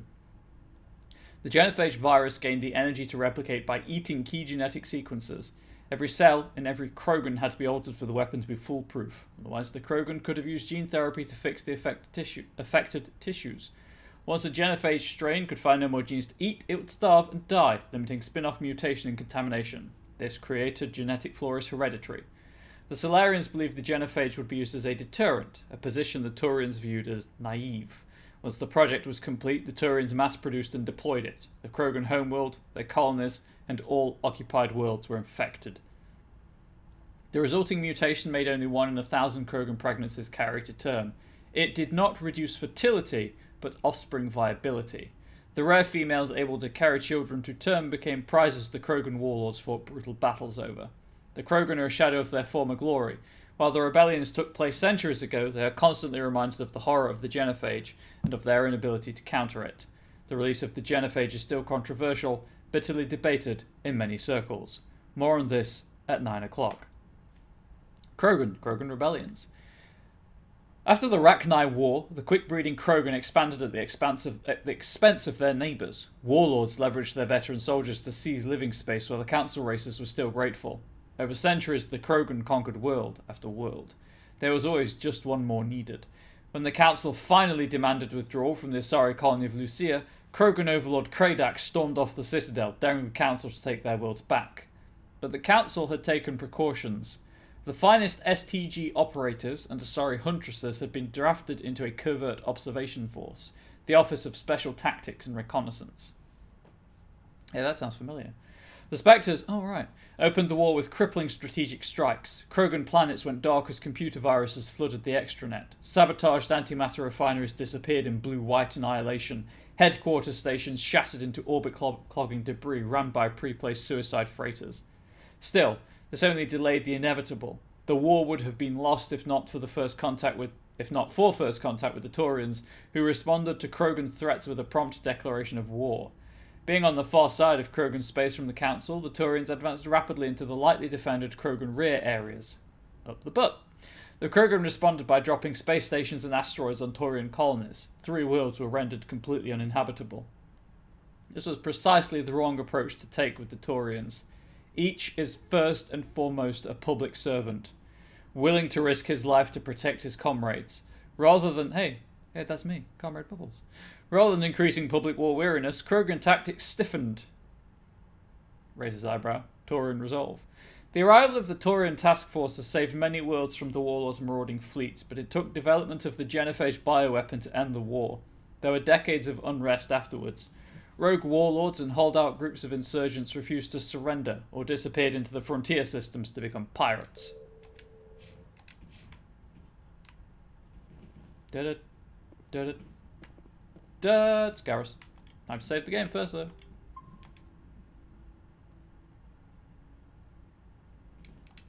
Commander, nice work out there. Thanks, pal. I knew working with the Spectre would be better than life at CSEC. Have you worked with the Spectre before? Well, no, but I know what they're like. Spectres make their own rules. You're free to handle things your way.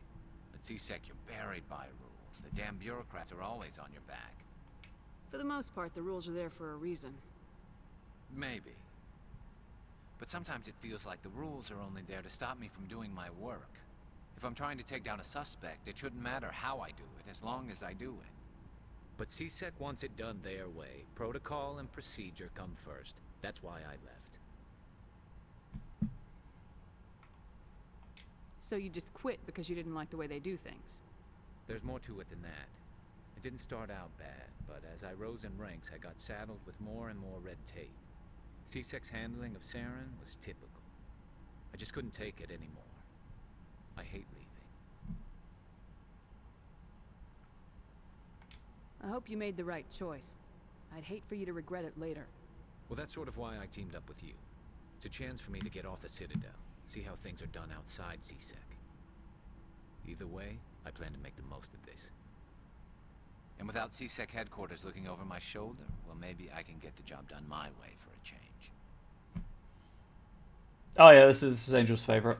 If getting the job done means endangering innocent people, then no. We get the job done right, not fast. Got it? I wasn't trying to. I understand, Commander. I'm sorry, bro. Anything else? Commander, how are you? Why did you want to be a C-Sec officer in the first place? That's a good question. There were several reasons, I guess. Garrus is best described as a good person making poor decisions. Like what? Probably the same as most officers. I wanted to fight injustice, wanted to help people. I guess my father had something to do with it too. He was C-Sec, one of the best. I grew up hearing about his accomplishments or seeing his picture on the vids after a big arrest. He's taking my resignation pretty hard. Yeah, but you are helping a Spectre, so it kind of balances out, I think. That's tough. But you'd think he'd be impressed you're going after Saren. My father's a C-Sec man to the bone. Do things right or don't do them at all, he says. He thinks I'm being too rash, too impatient. He's worried I'll become just like Saren. He actually talked me out of becoming a Spectre when I was younger, for the same reasons. You were asked to be a Spectre? Well, I was targeted as a possible Spectre candidate. Me and about 1,000 other Turian military recruits. Because they're I could all have highly received trained. special training, but my father didn't like it. He despises the Spectres. He hates the idea of someone having unlimited power with no accountability. He wouldn't like you, Commander. No offense. Well, I suppose I can understand his concern. I see how it is. You can. But Saren's not going to play by our rules, C-Sec's rules. If you want to nail Saren, you need to send someone who isn't restricted by policies and procedures. Just because you can break the rules doesn't mean you should. I don't need to stoop to Saren's level. I like how much you can influence Garrus's personality. Garrus. I see what you mean, but I'll think about it. Thanks, Commander. Oh, you're welcome, Garrus. Right, let's go and talk to Best Girl.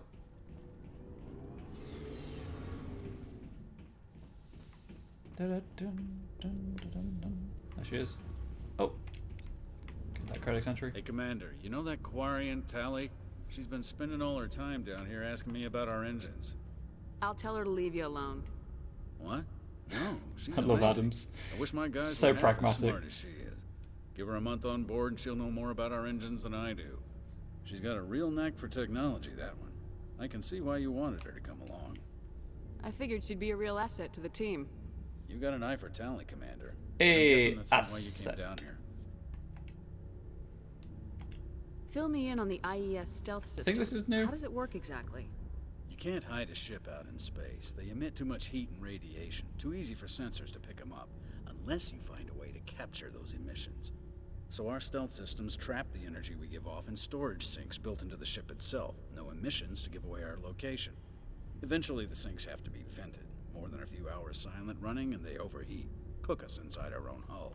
Maybe I've had this before. There's no way for anyone to detect us? A visual scan can still pick us up. Anyone looking out a window can see us plain as day. But you have to be pretty close to get an actual visual out in space. Also, the Normandy's tiny. Most vessels rely on scanners. It's a small as ship. long as the stealth systems are engaged, they can't see us. Not unless we accelerate to FTL speeds. Why doesn't it work with faster-than-light travel? Cranking up to FTL blue shifts our emissions, pushes them into frequencies too high to capture in the sinks. As soon as we make the jump, it's like setting off a flare.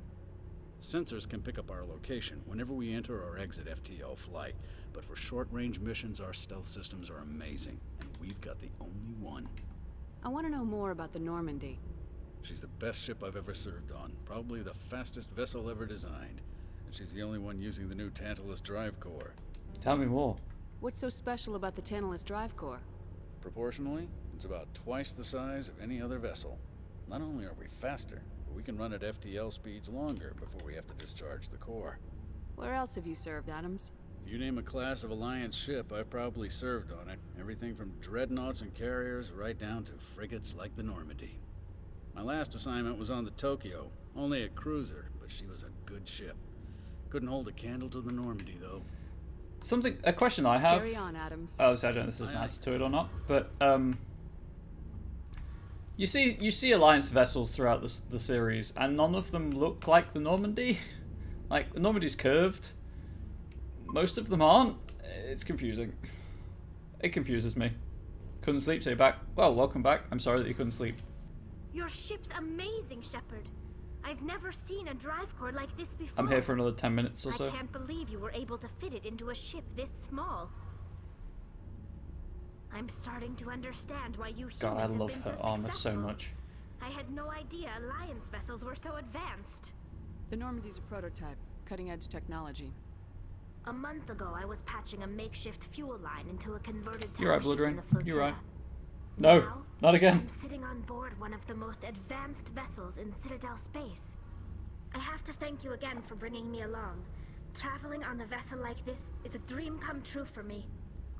You're into ships? Man, I wish you were into women. I had no idea you found ship technology so interesting. It comes with being a Quarian. The migrant fleet is the key to the survival of my people. Ships are our most valuable resource. But we don't have anything like this. We make Nah, cast-offs Tali's and second-hand strictly equipment. hetero. We just try to keep them running for as long as we can. Some of the fleet's larger vessels date all the way back to our original flight from the Geth. Just the 2 hydrates. For now. I can't believe your fleet's still using ships that are 3 centuries old. They're constantly being repaired, modified, and refitted. They aren't pretty, but they work. Mostly. We've tried to make ourselves as independent as possible on the flotilla. Grow our own food, mine, and process our own fuel. But some things we just can't make on our own. A patch to maintain the hull integrity. Bloodrain, I don't have that much water left. Materials we just don't have. That's why our pilgrimages are so important. Yeah, so I touched on this briefly, but so there are, off the top of my head, 2 gay characters which you have to wait to Mass Effect 3 to romance. Steve Cortez and Samantha Trainer. Kaidan is totally up for male shep action in Mass Effect 3 as well. Liara will mate with either male or femme shep. And then all of the other romance options, I believe, are hetero. Tell me about your people. Our lives aren't easy. Resources are scarce, and we are constantly on the move. Everything we do must in some way contribute to the continuation of the migrant fleet. There are 17 million Quarians in the flotilla, and each of us relies on the others for survival. I'm out of water now. The bonds among my people are strong. Unfortunately, we have had to surrender many of the freedoms and civil liberties other species take for granted. It's trying to drown me, that is true. What kind of freedoms? Well, it's illegal for parents to have more than one child. If our population grows too much, it would strain our resources to their breaking point. Of course, we also can't allow our numbers to become too few. If our population is in decline, the rule against single births is temporarily repealed. In extreme cases of population decline, incentives are even offered to encourage multiple births, though the Conclave hasn't had to take such measures in nearly a century. I'm glad you liked it. Just, want to be chill and entertain people. You'd never do that, cough, cough. Well, you know what? I'm not going to cough, cough, Bloodrain, because I'm very hydrated right now. That's your... So hydrated. The Conclave is our civilian branch of government. Each ship can elect a representative to serve on the Conclave and make decisions that affect the fleet as a whole. On matters that affect an individual ship, however, the captain has the final say. It's a tradition that dates Always back happy to to the supply an early days innuendo. when the fleet was governed by martial law. Fortunately, most captains nowadays are smart enough to have an elected council from their crew to give them advice and guidance. So the ultimate power rests with elected officials? In practice, the big Conclave mood. and the respective Big councils mood being for good each hydrated. ship tend to set the rules that govern our daily lives. But in theory, we are still under military jurisdiction. The 5 top-ranking military officials in the fleet serve on the Admiralty Board. These I know, have Raka, the don't power worry. to overrule any decision by the Conclave in case of emergency. Yeah, To you do can so requires burst your unanimous cell agreement walls, I among the believe, if there's too much liquid in them. And they can only do this once. After that, the entire board must resign their posts. I think it hurts like It's a motherfucker. safeguard that served us well. In nearly 3 centuries, the Admiralty Board has only overruled the Conclave 4 times.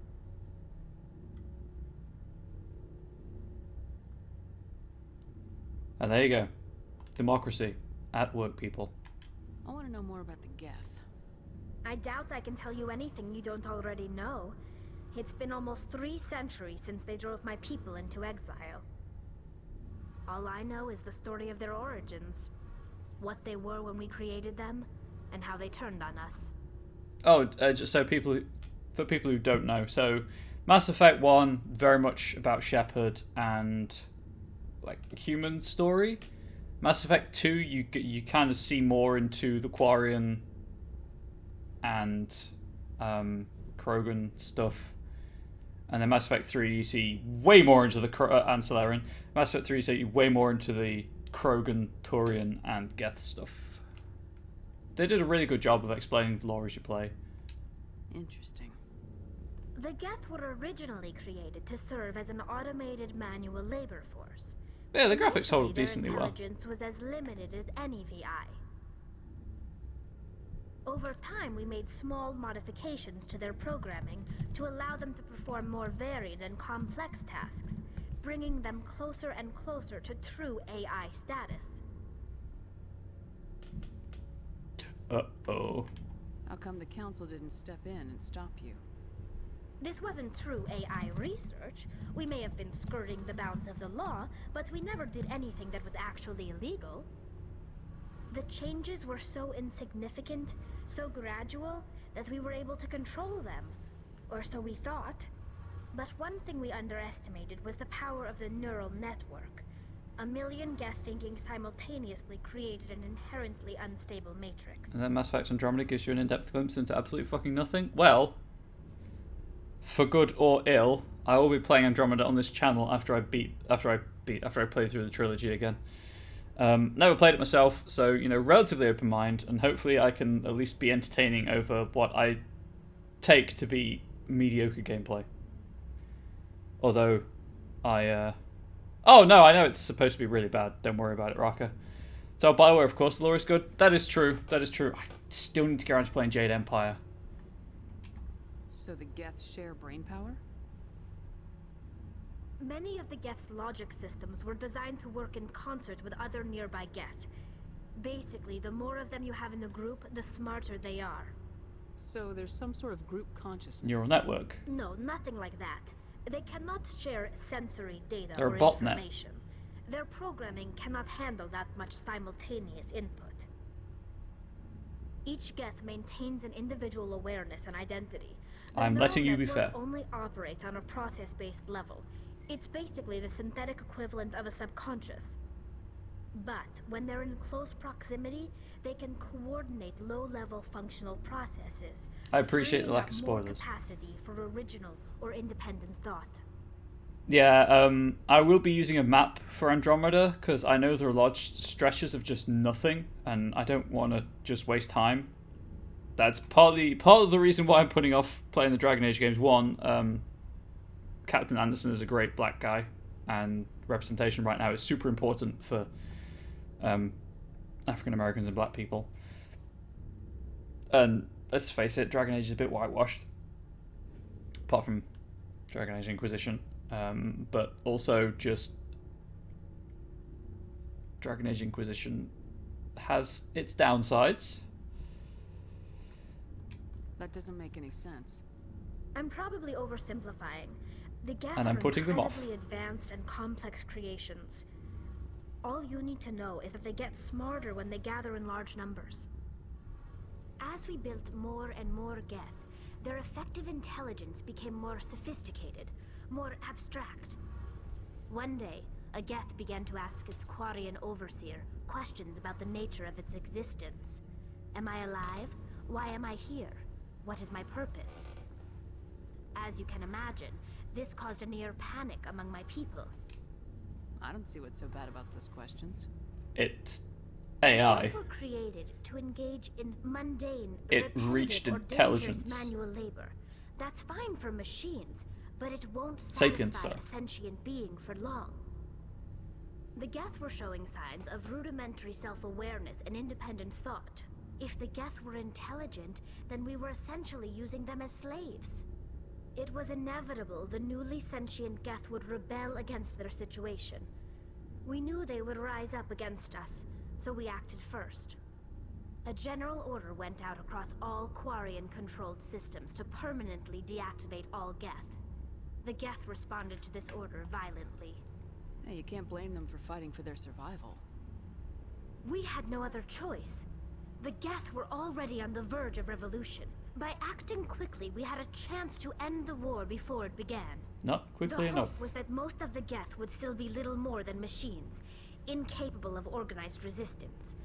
But they had progressed much further than anyone anticipated. The war was long and bloody. Millions upon millions of Quarians died at their hands. In the end, we were forced to flee our own homeworld. We feared the Geth would pursue us, but they never came beyond the Veil. Now we drift through space, exile, searching for a way to reclaim what was once ours.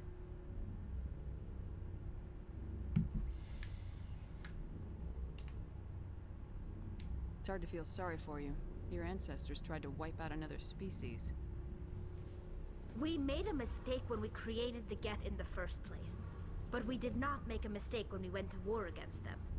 If we had not acted, they would have wiped us out. They're a synthetic life form. They have no use for organics. None. Why do you think they cut themselves off from the rest of the galaxy? Why do you think they've killed every organic being who's ever tried to contact them? They didn't kill Saren. Oh, got What it. does that tell you? The Geth are not innocent victims in all this. They're the enemy. They want to destroy us. Not just the Quarians. All organic life. That's why they've joined up with Saren. And that's why we have to stop him. Were you taking notes? There will be an exam. I want to know more about the That's a lie. pilgrimage. There won't be. When my people reach Poor Geth, maturity, though. we leave our birth ships and seek acceptance with a new crew. Onto something it's else. necessary to maintain genetic diversity among the fleet. But no ship wants to accept someone who will be a burden on them. So, to prove our worth, we embark on a pilgrimage. We set out alone, leaving the flotilla and our families behind us. We only return once we have found something of value we can bring back to the fleet. This is presented as a gift to the captain of the respective ship we wish to join. If the gift is accepted, we are welcomed into the crew. Can a captain choose to reject the gift? That doesn't happen often. Most captains are eager to increase the size of their crew. It increases You hear their that? own standing The in our bigger your society. crew, the higher you stand in society, if you know what I Even mean. when the gift is not particularly valuable, the captain usually accepts it out of a sense of tradition. However, there is a stigma to presenting a substandard gift. It's not the best way to make a good impression on a new community. Most pilgrims don't return until they find something worthwhile. So I've just done Can a right? captain Yeah. choose? It's not the best way to make a good I can't believe impression. they just send you off alone. It's not like they just cast us out. Before we leave, we are given lessons in how to survive outside the flotilla, and given gifts to help us on our journey. Guns, ammo. We also receive implants to fight off sickness and Also disease. that. Generations of living in an isolated and highly controlled environment have left our immune systems weaker than most. By the time we don't have leave the immune fleet, systems. we are well equipped Let's for the face it. pilgrimage. This is a rite of passage for all Quarians. If it were dangerous, our numbers would suffer. Virtually every pilgrimage ends with a triumphant return and the ritual presentation of the gift to one of the fleet's captains. I want to talk about something Like else. what? I should Goodbye. go. See you later. Yep, she'll be an asset to the crew. Sorry, I had to make the obvious innuendo joke. I'm sorry, that was horrendously sexist. Do apologise. Right, I haven't shot anything in a while, so let's just go and land on the planet where I know there's something to kill. I do these things for chat. Whee! Spinny camera.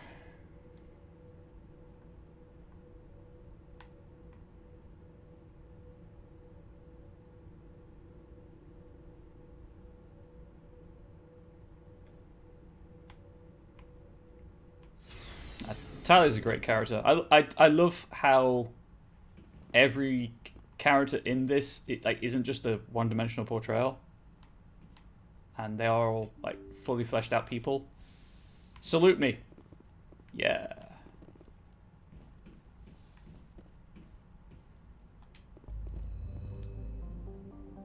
Yeah, I'm gonna try and cut back on those quote-unquote sexist quote-unquote jokes.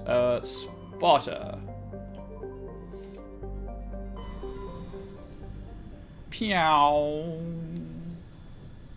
Message coming in. Patching it through. Commander Shepard, my name is Nassana Dantius. I have a job for you. I can't say any more in an unsecured communication.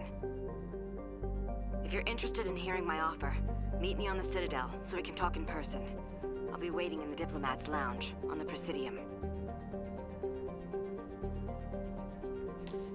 Interesting. I don't think I've ever had that before. I think it's Idolus.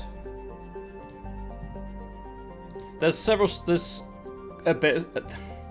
several things to do in this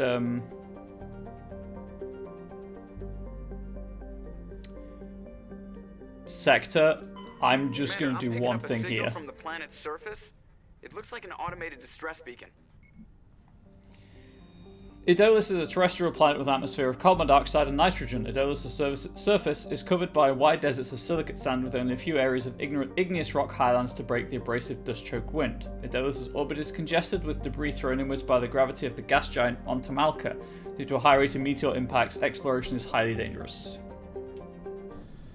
We're going to land here, we're going to kill a thing, we're going to return to the Normandy, and I'm going to wrap up. Okay, so yeah, this is what I was on about. So you see at the bottom says current squad. Baltic tech and combat strength. The idea is that you get a balance.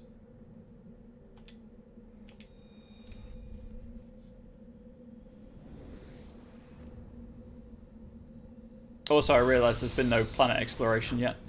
Right, so I need missing Marines. Where are you on the map?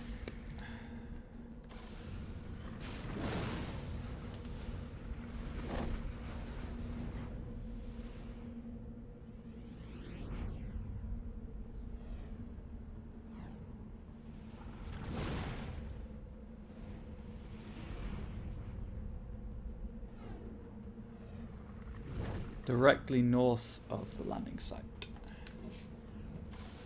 Heart the Mako. Oh god, the Mako is so good. Call of Cthulhu's Aste? I believe so. Everyone in this chat seems to love the Mako, and that makes me so happy. Have a good evening, Gremlin. So I'm just going to kill the Thrashamore and then peace out. Ah, there it is. I just want to shoot something. It's been a while. There's been a lot of talking, so...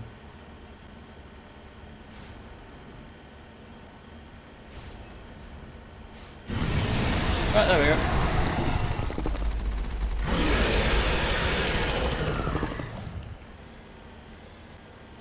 Who couldn't love the Mako? Oh, I know people who hate it with a fiery passion.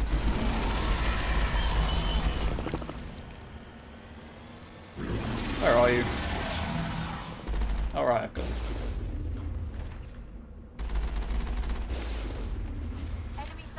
Nope.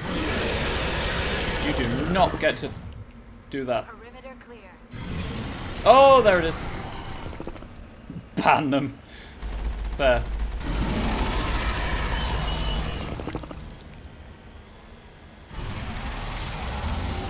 I just wanna kill you. So there's every chance that last time I did this. Oh dear. There is every chance that last time I did this, I did it by getting out and sniping with Thrashamore.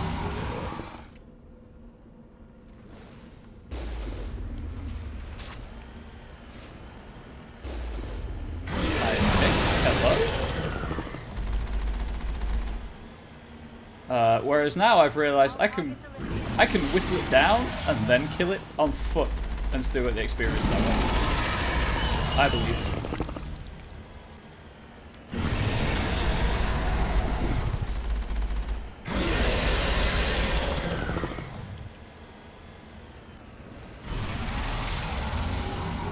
Out.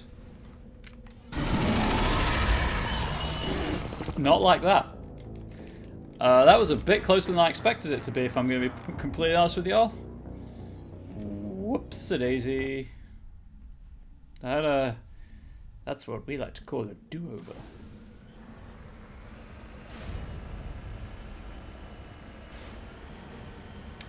Thank God my view count has dropped. And very few people... Oh, wait, I'm recording this. This is what happens when you leave your best friend and Mako behind. You're not wrong, Rocker. You're not wrong. Rocker or Raka? Long A or short A? Right. There it is.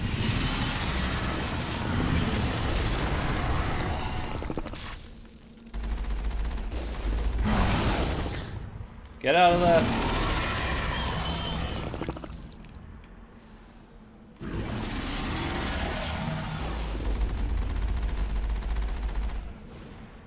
Get out of there. Second one, I guess, doesn't actually matter. That is true, but I like to be accurate.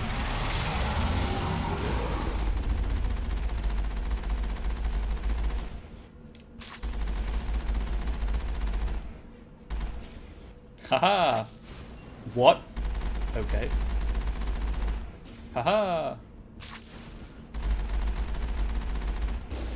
Haha. Right, I just need you to have like a sliver of health.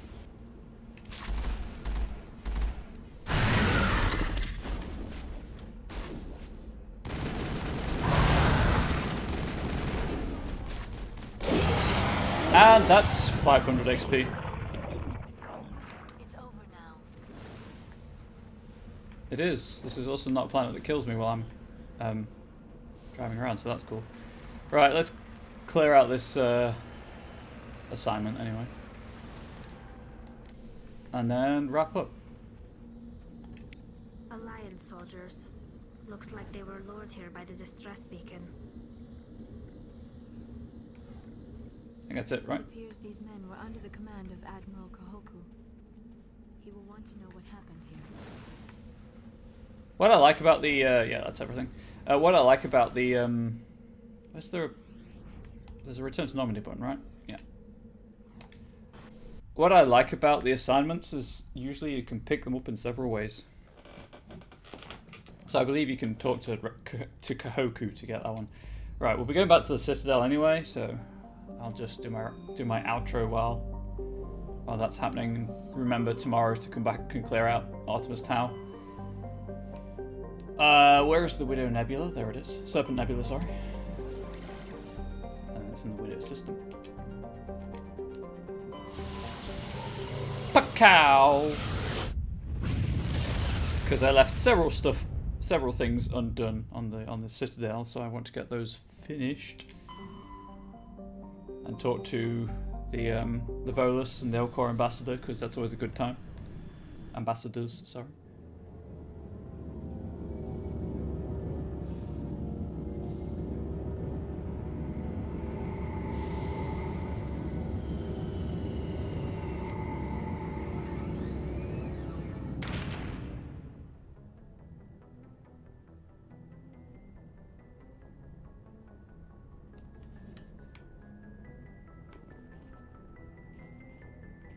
Okay, so yeah, I'll be back tomorrow. Oh, hello.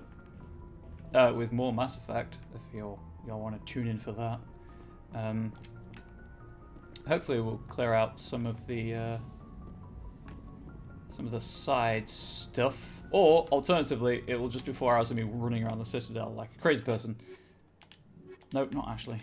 Forgot that it looped around. It wrapped around. But that's... Equalizing interior pressure with exterior atmosphere. Thanks, Jennifer Hale. Logged.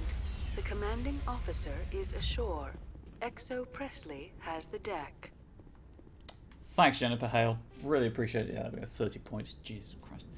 I'll handle that tomorrow. Thank you for being here. Really appreciate it. We broke 4,500 views today, so that's cool.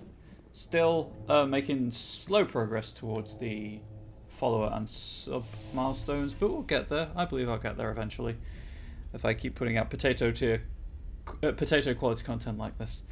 So I hope everyone has a good evening or afternoon or morning wherever you are in the world, and hopefully see you tomorrow.